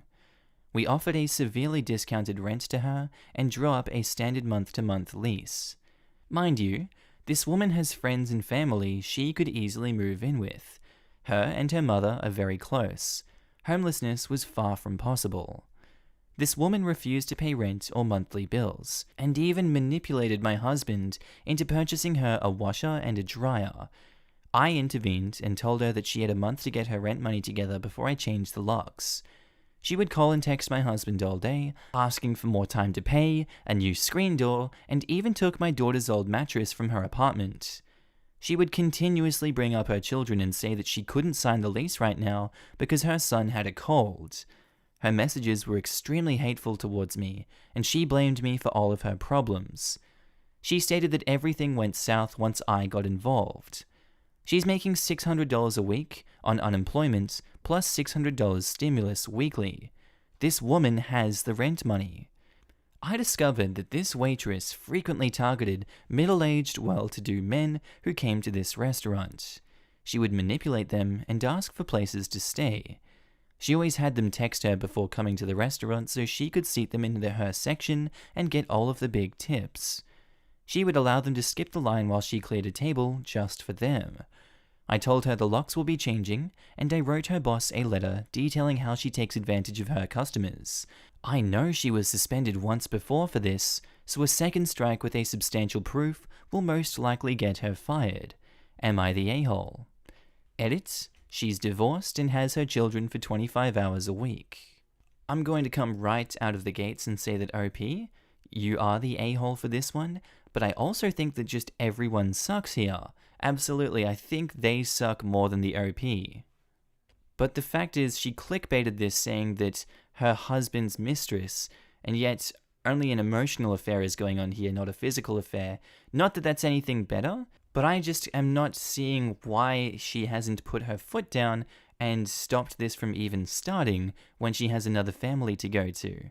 I think the OP is partially to blame for it getting to where it is, and I reserve the fact that everyone sucks here in this situation. But I think that OP is justified for their actions in kicking her out because she seems slimy in every aspect. You're the a-hole. In the title, she's his mistress. In the post, she's a flirtatious waitress who preys on men customers. Something about this thread doesn't add up. There's a huge difference between mistress and flirtatious waitress. That's exactly what I was thinking. I kept reading and waiting for the part where the waitress became the mistress, but it never came. There was this faint smell of bullcrap in the air. You're the a-hole. I want the time it took me to read your post back. You're the a-hole for lying about the waitress being your husband's mistress. Emotional affairs are a 100% a thing, and definitely cheating in most people's books, because you're taking the time and effort that should be going towards your partner and giving it to someone else in a romantic way. Obviously, poly relationships are a bit different, but this is obviously not one of those cases. Emotional cheating is a thing. He was regularly texting with her, going out to eat by himself just to see her, and ended up spending a not insignificant amount of money on her. That's quite a bit more than just a flirtatious waitress. While true, calling her mistress is still unbelievably misleading. She knew damned well what readers would think when they saw that. Personally, I think it's a grey area. Mistress definitely implies something more, but saying the waitress that my husband flirts with is a huge downplay. What's the word for a mistress that he didn't sleep with that she knows of? I disagree. That would have been perfectly fine, especially since OP hasn't indicated that this is anything more than that. It's a perfectly reasonable read on the story as a flirty waitress who preyed on the husband's generosity. Sure, but the husband letting her take advantage is a violation of trust, equivalent to emotional cheating. Being manipulated into it isn't an excuse. The only thing that proves is that pretty women can manipulate him into cheating and sabotaging their relationship and future. Look, with a name like Babies on Spikes, I'm inclined to be on the fence in this one. That's a weird name. Everyone sucks here. Your husband for being a gullible sack, her for being a scumbag, but also, I told her the locks will be changing. You for a flat-out illegal eviction if she's got that lease. Unless I read wrong, no lease agreement was signed. Kid had a cold and other excuses, so she was in essence squatting. I'll say not the a-hole. Doesn't matter, 30 days will get you tenancy basically anywhere in the US. 30 days is a myth, it all depends on jurisdiction and circumstances. You're the a-hole. You're taking your anger out at your husband, out on this woman. Grow up and focus. Your husband is disregarding you and treating you like crap. Quit wasting your energy on this idiot woman and deal with the actual problem you have. The husband who you said is cheating in the title of this post and isn't, but is doing weird crap with and for this waitress. Sounds a bit like a simp to me. Posted by user Oh Potato Bless Me. Titled, Am I the a-hole for ruining an old man's reputation? After he altered a story where I asked him to clean up after his dog to make me look like the bad guy. Note, since people asked, this was translated. He was a bit ruder in my native tongue. Edit, sorry I can't keep up with the comments anymore. I love dogs. We have a rescue pitty we've had for 8+ years, plus a foster. I see an old man, his words, early 60s, chatting with my neighbor. His dog has no leash. His dog peed on the side of my car.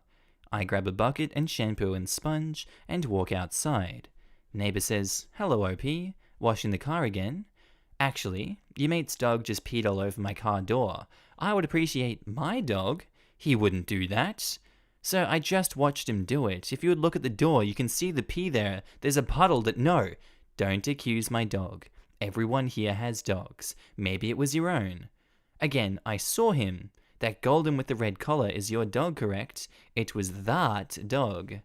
The man, full volume, screams, "My dog did not pee on your car." Well, I'm certain he did. No damage done yet, it still washes off. I got you some soapy water, shouldn't take more than a few seconds. Neighbor tells the man to just wash it off, accidents happen. I'm not washing this kid's car. He can wash it himself. I do not look like a kid. Not asking you to wash my car, just his pee. Man says some trash talk. I am not your servant. My dog did not pee on your door. I am not washing it. So that's also not him pooping in my different neighbor's yard then? Maybe you should walk him first, then chat. Dog, come here. Dragging the dog out of the yard by his collar, who was still pooping, while stepping on the plants and dragging dirt over the sidewalk, then started walking off. Pick up that mess, dude. Screw you. You clean it up yourself. Stop acting like an 3 stars. Okay. The man walks back and, while basically telling me to go screw myself, knocks over my bucket and walks away. My sponge got sand in it, and it was ruined. I ended up washing my car door. Neighbor got a broom and cleaned the sidewalk. Later, he posted a nasty topic on a neighborhood info and watch app. He obviously didn't expect me to be on there. He fabricated a story that I'm a dog hater that tried to force a rheumatic old man to clean his entire car while he was just walking past. He is now afraid of me, blah blah blah. Mentioned my name and info too. I replied with screenshots of him, security camera, with his dog peeing on my car, plus picked out the worst looking screenshots of him getting in my face, knocking over my bucket, also one of him dragging his dog away by its neck that caused a big backlash, and wrote what really happened. My neighbor thinks I went too far because some of our neighborhood people are apparently after him on the app, now sending nasty messages. He said I made it look worse than it was by picking those specific images, that he was just an old grumpy man having a bad day. I feel justified though, because he tried to paint me off as a horrible person, and I just stated the truth. Am I the a-hole? P.S. I did not add his info, despite him adding mine. It kind of seems like an entitled parent story to me, although I do believe that this is true personally, because I see these situations actually happening. OP, not the a-hole in this situation, obviously. I don't know if you could have dealt with that situation any better. Besides reporting the man for who knows what. You're going to report him to an HOA or something? What are they going to do about it? I don't know what the right action here is besides what they did. Calling him out on the app, not naming him, but shaming him by face and by screenshot. Very good work. He's the a-hole, not OP. Not the a-hole. If you would just explain yourself in the app, maybe they wouldn't believe you. Maybe you go overboard choosing the nastiest photos, but after hearing how he mistreated that poor dog, he totally deserves it. Yeah, I doubt that myself as well. I hadn't posted on there ever, and he's a daily contributor. My words versus his words without evidence. He might have won. He was pretty nasty dragging the dog away in anger, but usually the dog looks well cared for, nicely brushed, well fed, and it's a very friendly dog too, so I don't think he's bad for his dog. In general. Just hope he doesn't let that temper control his actions often. Posted by user Mrs. Lag, titled, Would I be the a-hole if I changed my sister's kids' names? Hello Reddit, long-time lurker on this sub, first-time poster. On mobile, so sorry for any formatting issues. I, 34 female, am soon getting custody of my 3 sisters, 31 females, children. She had them removed from her custody a year ago in July. They are 5, 3, and 2. I myself have 3 kids, 11, 5, and 3. Husband and I have been preparing to get them for about 6 months now, including buying a 12-passenger van, and we're a few weeks out from closing on a 5-bedroom house. Husband and I do not think my sister will get her life together anytime soon. She and her husband have had a year to work through their parenting plan, and all they've done in that year was 1 parenting class. No therapy, no UAs. Nothing required by the state for them to regain custody.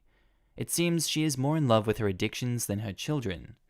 The children's guardian, ad litem, attorneys for the children's interest, has informed husband and I that after having the children in our custody for 6 months, we could adopt them if my sister and her husband have not met their parenting plan goals.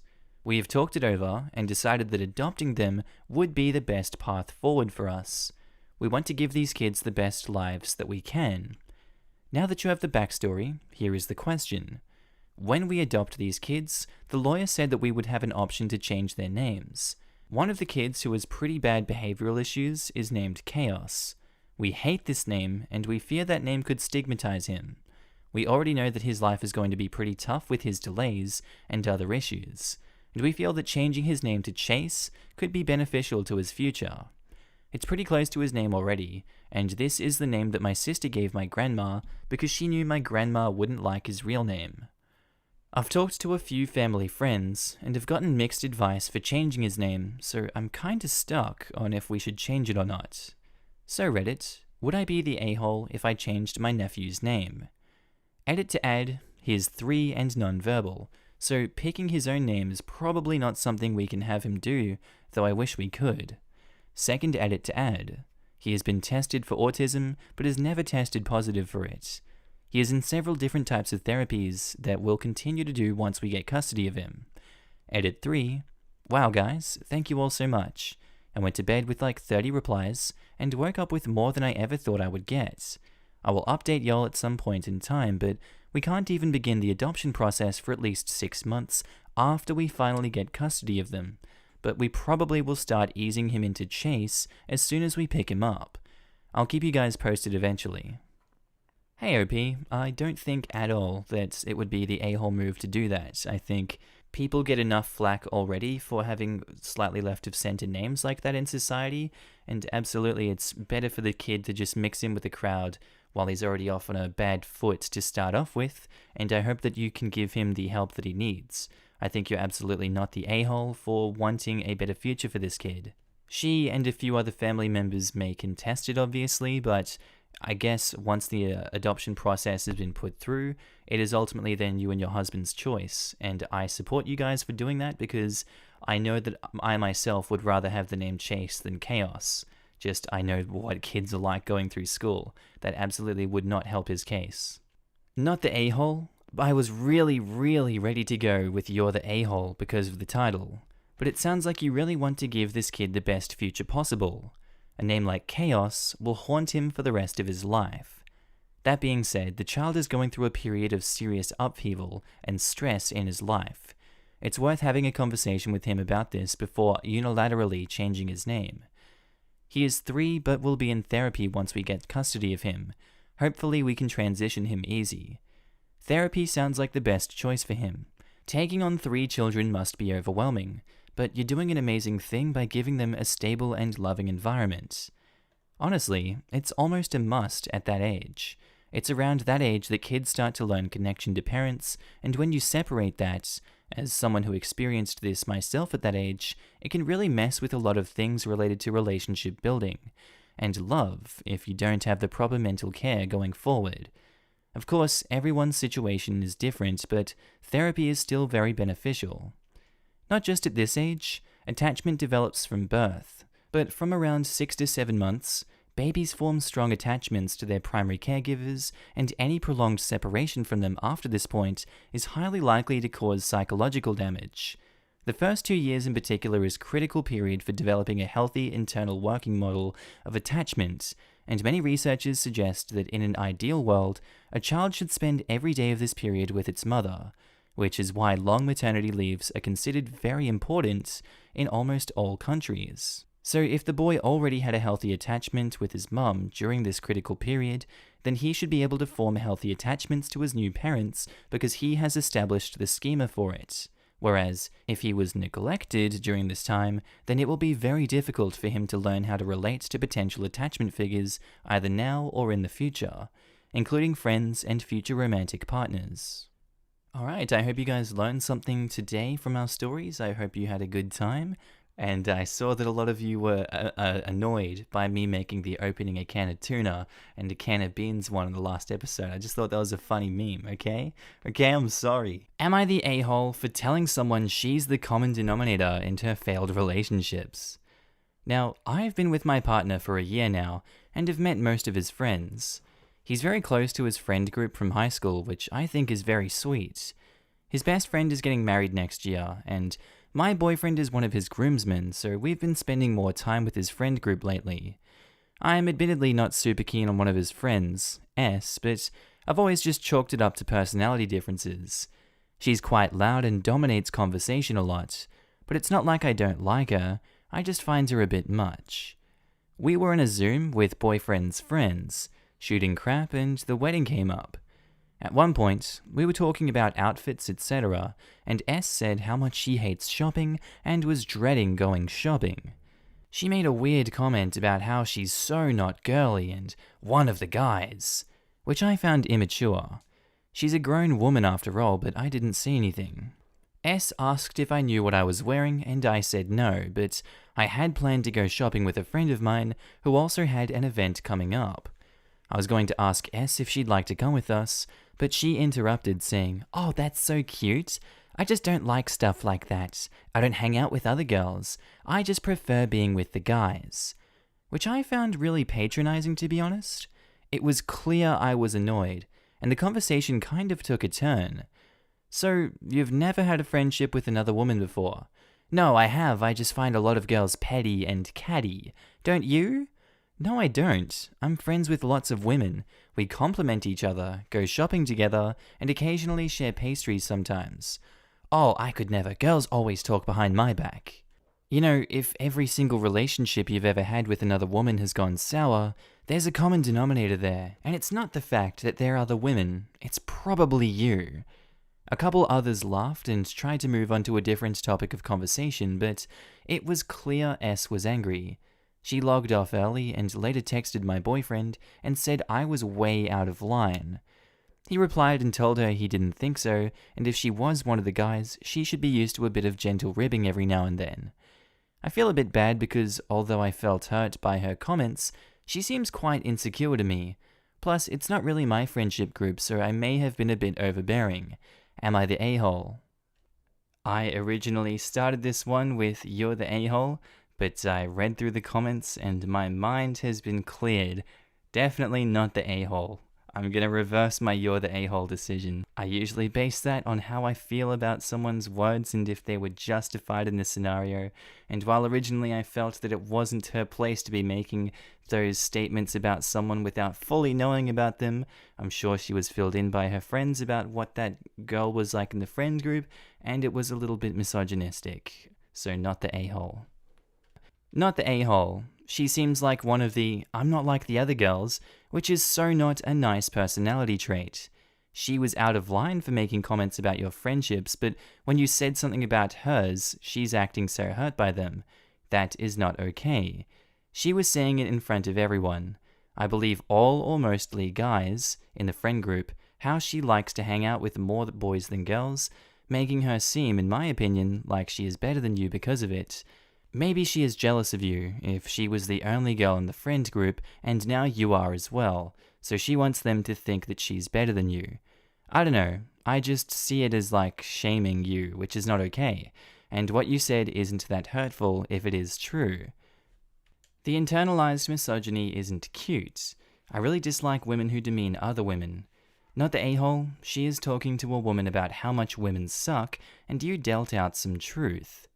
Agreed. She probably doesn't have friends because of this, is annoying to everyone who respects women, and it got worse after she texted Opie's boyfriend, basically saying, "Control your woman." It's just, not the a-hole at all. So much this. I used to be the not like the other girls type, and it was because I had been force-fed this misogyny about women. They're catty, high maintenance, dramatic, etc. Turns out that's just the awful stereotype of women I had internalized, so I vehemently fought to prove that I wasn't like that. I was one of the guys, not just a vapid girl. Look, I'm a programmer and a tomboy who doesn't wear makeup. I read books and play D&D. So special, I roll. Many years later, I've unpacked those feelings and have successful relationships with amazing women. I'm still a low-key tomboy while my best friend loves makeup, and we're both valid. I don't need to put other women down to elevate myself. It's a group effort to elevate all women. It's so refreshing when you realize this as you get older. To me, it felt like a weight lifted off my shoulders that I didn't have to pretend to like masculine things to feel cool. Being friends with other girls can be awesome. Everyone sucks here. She was being underhanded and a bit condescending, which was unnecessary. You felt offended and responded by trying to embarrass her in front of her friends, which is also unnecessary. You're both adults. Both the "I'm very unique because my friends are male" and the "if you struggle with female friendships, it's because there's something wrong with you as a person" nonsense should have died out when you left high school, and behaving like an adolescent isn't an excuse for you to do the same. I don't know, calling out people for crappy behavior is now acting like an adolescent? I guess we should all get away with crap behavior, as the person who would call us out lives in fear of seeming like a high schooler. Everyone here saying OP is not the a-hole? Glad to see some reasonable people here.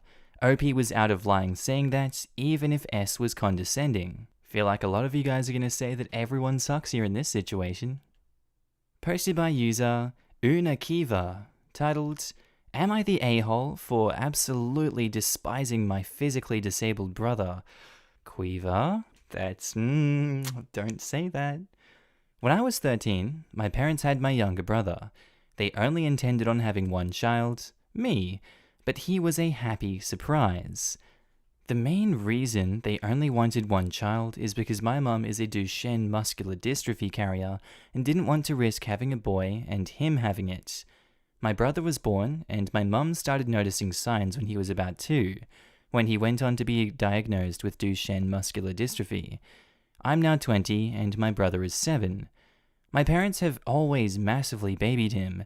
He has a little to no discipline and does whatever he wants. And gets away with it because my parents don't want to spend the entire time they have with him telling he can't do things he wants to. I've never connected with him at all. It's an awkward age gap, and we have absolutely nothing in common. As well as that, I went from being an only child for 13 years to having a brother that required a lot of extra attention, and I resented him for it during my teenage years. Over the past year or so, he has deteriorated greatly, and a lot quicker than he was expected to. He can't walk and requires a wheelchair, which meant giving up my bedroom downstairs after 20 years of it being mine. In all honesty, I find it quite embarrassing having so much equipment for him in the house, so I rarely bring friends around. He's already started showing signs of heart deterioration, which means my parents are constantly worried and rarely have time for me. With the rate at which he's been deteriorating, he's not expected to live past his teenage years.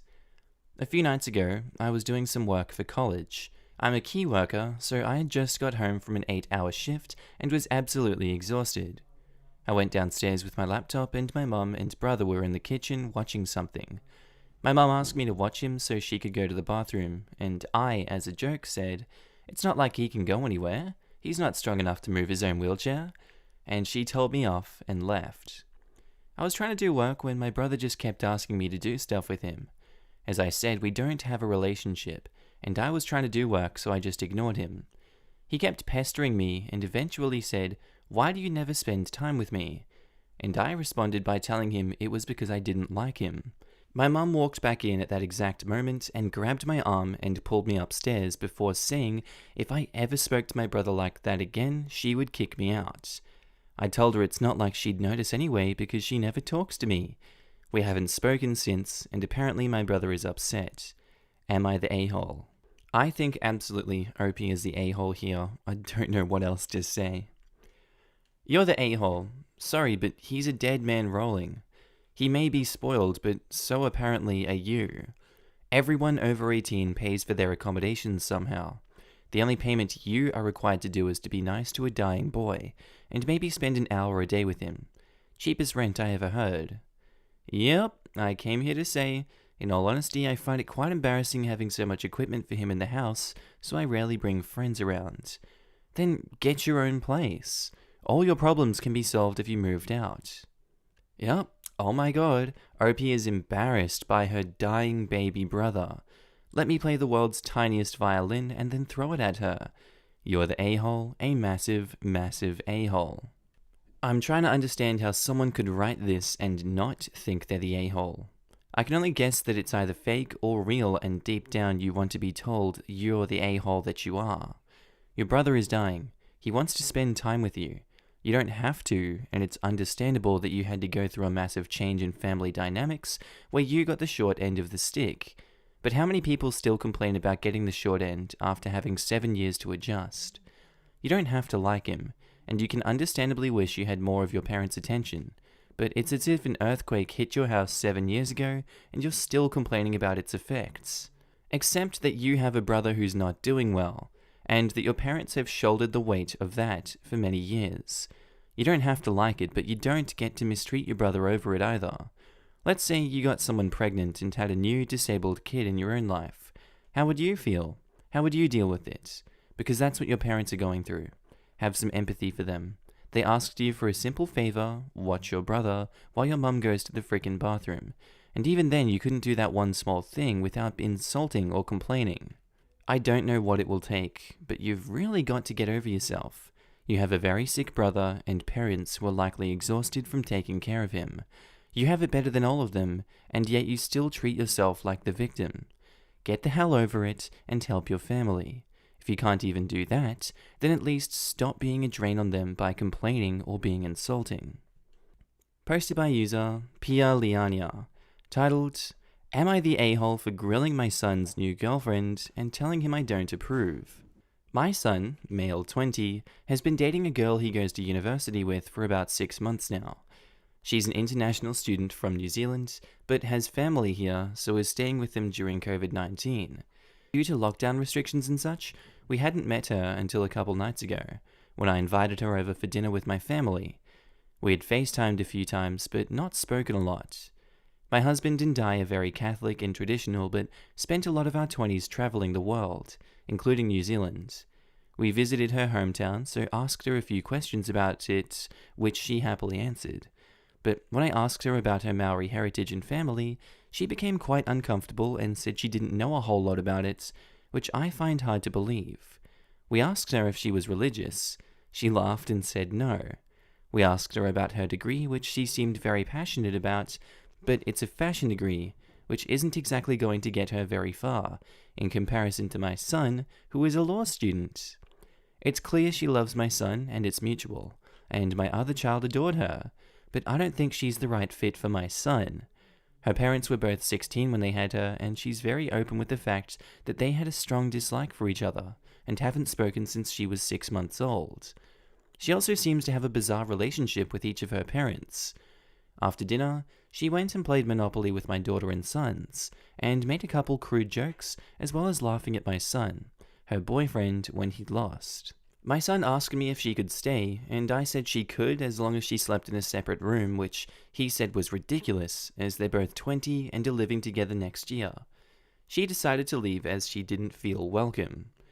After she left, I told my son I didn't approve, and that I could set him up with a nice girl from my church, if he preferred, but he said he loves her, and was furious I would even suggest it. My other son, who's 16, heard me and said he really liked her. My husband said that even if I felt like that, I shouldn't vocalize it because it's clear my son loves her. I understand that, but he should be with someone more suitable for our family, in my opinion. Am I the a-hole?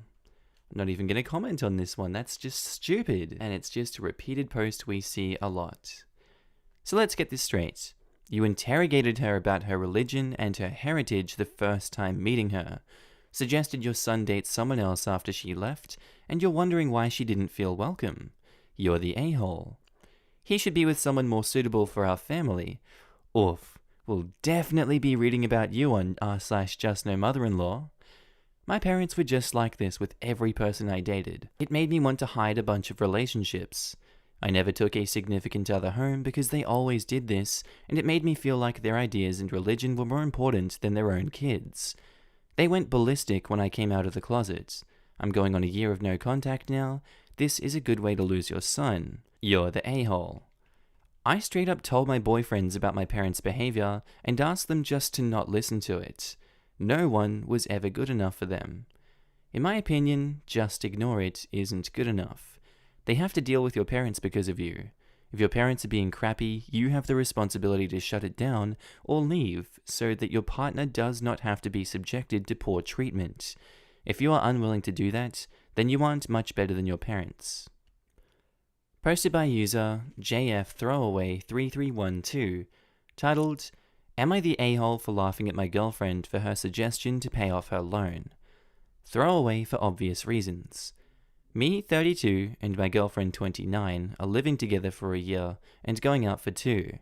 I make about 1.5 times the amount she makes and split all our bills, including rent, 60-40. She has a huge student loan in low 6 digits. So here's the incident. Yesterday, she came up to me and asked why I was not helping pay off her student loan. I asked her whether she wants me to help plan her budget or is she expecting me to help pay off her loan. She said it was the latter. I told her I am not willing to join finances as long as we are not married. But she retorted that I have more than enough in my savings and it's unfair I am not helping her pay off her student loan. So I asked her if she was expecting me to take my savings and completely pay off her loan. She nodded, and I started laughing uncontrollably. She got upset and has informed most of her friends, and they have been calling me an a-hole as I am not helping her. I would have been fine if she had asked if she could reduce her share of the bills, but for her to suggest this, I don't know how else to react. She's been giving me the silent treatment since. So Reddit, am I the a-hole? Not the a-hole. Her debt isn't your problem. Her attitude after asking would be a deal breaker for me. Yeah, not the a-hole, and valuable information to learn about her before things got more serious. If you marry someone with high loan debt, they call it sexually transmitted debt. Now you know. Debt incurred before marriage does stay separate from a legal standpoint though. Not always, it can convert into a marital debt surprisingly easily. Not all situations are the same, and people should know what they are getting into before making the vows. Not the a-hole. She let her friends get in her head and make a fool out of her. And now she's giving OP this silent treatment because he's not paying off her massive debt? Lol, this is ludicrous. They aren't married. He didn't sign up for her debt when she did. Maybe in the future he will help, but damn, that's a lot to ask from a boyfriend you've only been living with for a year. The silent treatment just shows how entitled she is. But also she may want to watch out because these friends are steering her down the wrong path, and it may be on purpose because OP sounds like a good dude. I kinda want to know more about these friends and their intentions. Sometimes friends actually want to sabotage their friends' relationships, especially if they think their friend is dating someone really good. I've seen it so many times, and it's infuriating. Not the a-hole OP, but also try explaining things to girlfriend instead of laughing in her face with no explanation. Posted by user ThrowawayFather7, titled, "Am I the a-hole for refusing to financially support my best friend's girlfriend and be a father to his son?" That is a weird sentence. Okay, so this is out of the blue, and I need to know if I'm the a-hole. I, 24 male, am the heir to an enormous amount of money. I won't get into it, but my granddad owns a lot of land and property all rented out. I have been friends with this guy since we were 8, and we have been best friends ever since. Brother close, our parents even let us spend a week at each other's houses. So this friend has a 1-year-old male child with this girl who I am not particularly close with. My friend recently passed away in a car accident. It devastated me and my tight friend group, all from childhood. My friend didn't have the same luxuries as I have been granted, so he had nothing to give his child. His family have nothing basically. Well, we've been meeting at a friend's house since lockdown was lessened and just drinking together. Today I came in and there were my buddies, his girl with his kid and some random people. I didn't know what was happening, so I thought they'd invited more people than usual, but then they basically said this. We've had a vote and decided who would be a good provider for friend's family. Since you are practically brothers, make enough money, my granddad gives me property and lets me rent it out. More than you need even. You're young and fit, so we have decided that you will take up friend's role. I lost it. I'm grieving, and these people just decided to try to pull this on me.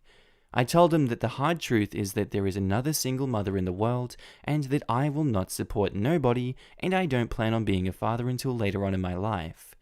She then said, at least let me stay in the guest house. I told her fat chance and that the only reason you slept there is because of my friend. She started bawling and then the kids started crying. The girls looked like they were going to cry and some of the guys were fuming, but some had an I told you so face. I left and got spammed with messages. People I wasn't even friends with were messaging me. A few guys asked if I was okay, like my other close friends, but some mutual friends were also calling me a bad person. My mum's family even know, and are calling me an a-hole, but my dads are saying that it was justified. I was generally shocked, and need someone to tell me if I'm wrong and what I did wrong. I'm grieving and feel totally blindsided. Am I the a-hole? Info, I'm not the godfather and they weren't living in the guest house. I didn't have an agreement to look after his child, otherwise this post would not be here. I'm just going to say OP is not the a-hole for this one and is justified in their response to this. Not the a-hole, and the entitlement is astounding. You know who would be the best provider for your friend's family? His goddamn family. And her family as well.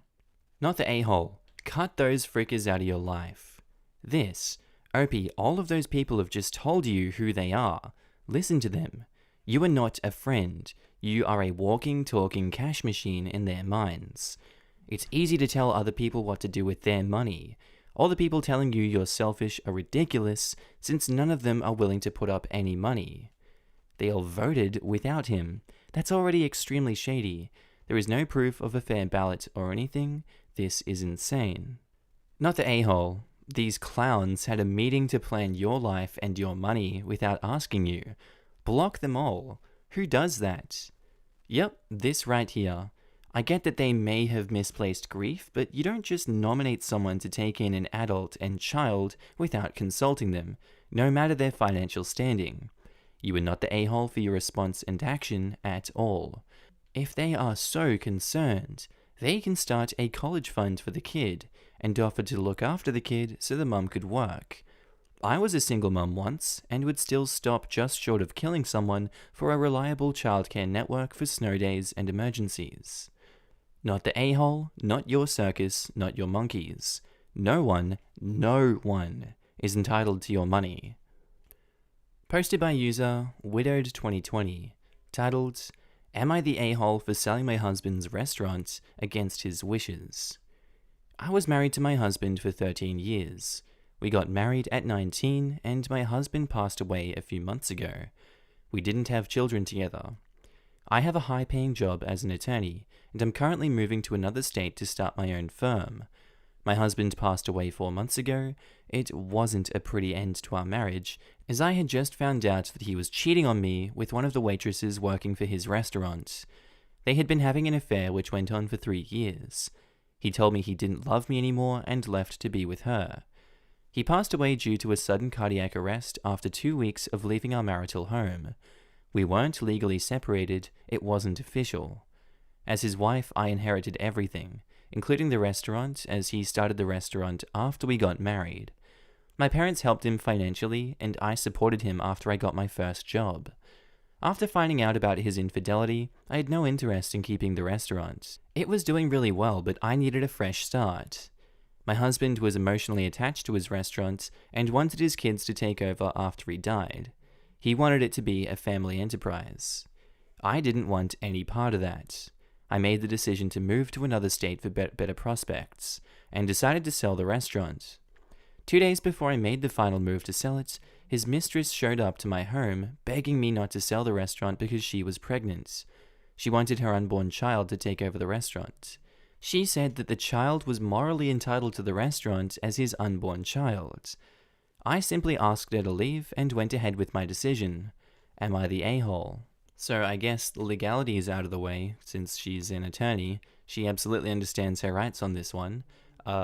This is a bit of a moral question here, but I think screw him for what he's done to you in your life. Absolutely screw him. He's dead now. Who cares?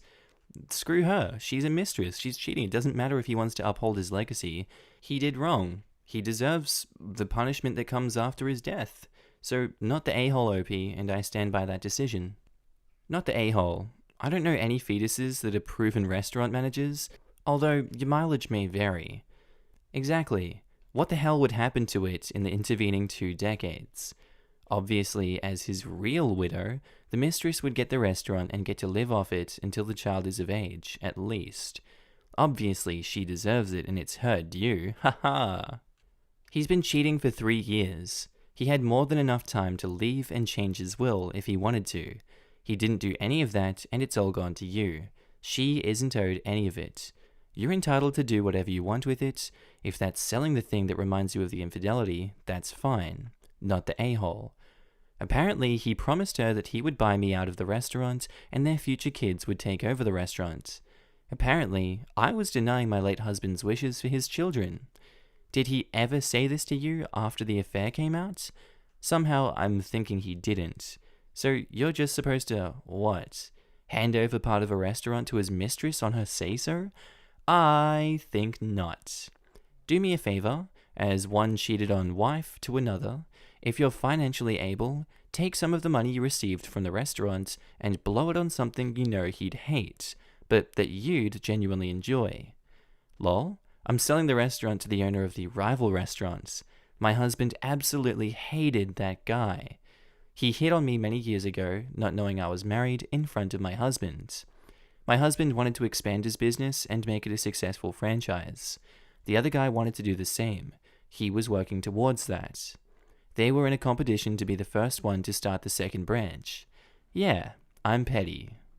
G'day there guys, Outro Markee here. Just wanted to say thank you so much for watching today's episode. I hope you really enjoyed it. Hope you enjoyed it as much as I enjoyed making it. Now with that said, we have some special mentions. Everyone that signed up for my Patreon, everyone that's a channel member, you guys all know who you are. I'm going to start putting you on screen in the near future. Sorry, I'm very lazy, but I do love each and every one of you, and you all know that. If you want to join, there is links down in the description below. If you want to be a channel member, there's a join button next to subscribe. It helps me out immensely. Also, I have a second channel that does memes. It's called Markee 2. It should be on screen here now. If you like memes and you want to laugh with me, it's some not so politically correct content all the time. Hope you enjoy it. Click on the screen, subscribe, and enjoy the memes. That's all I have for today, and I'll see you in the next episode. Bye.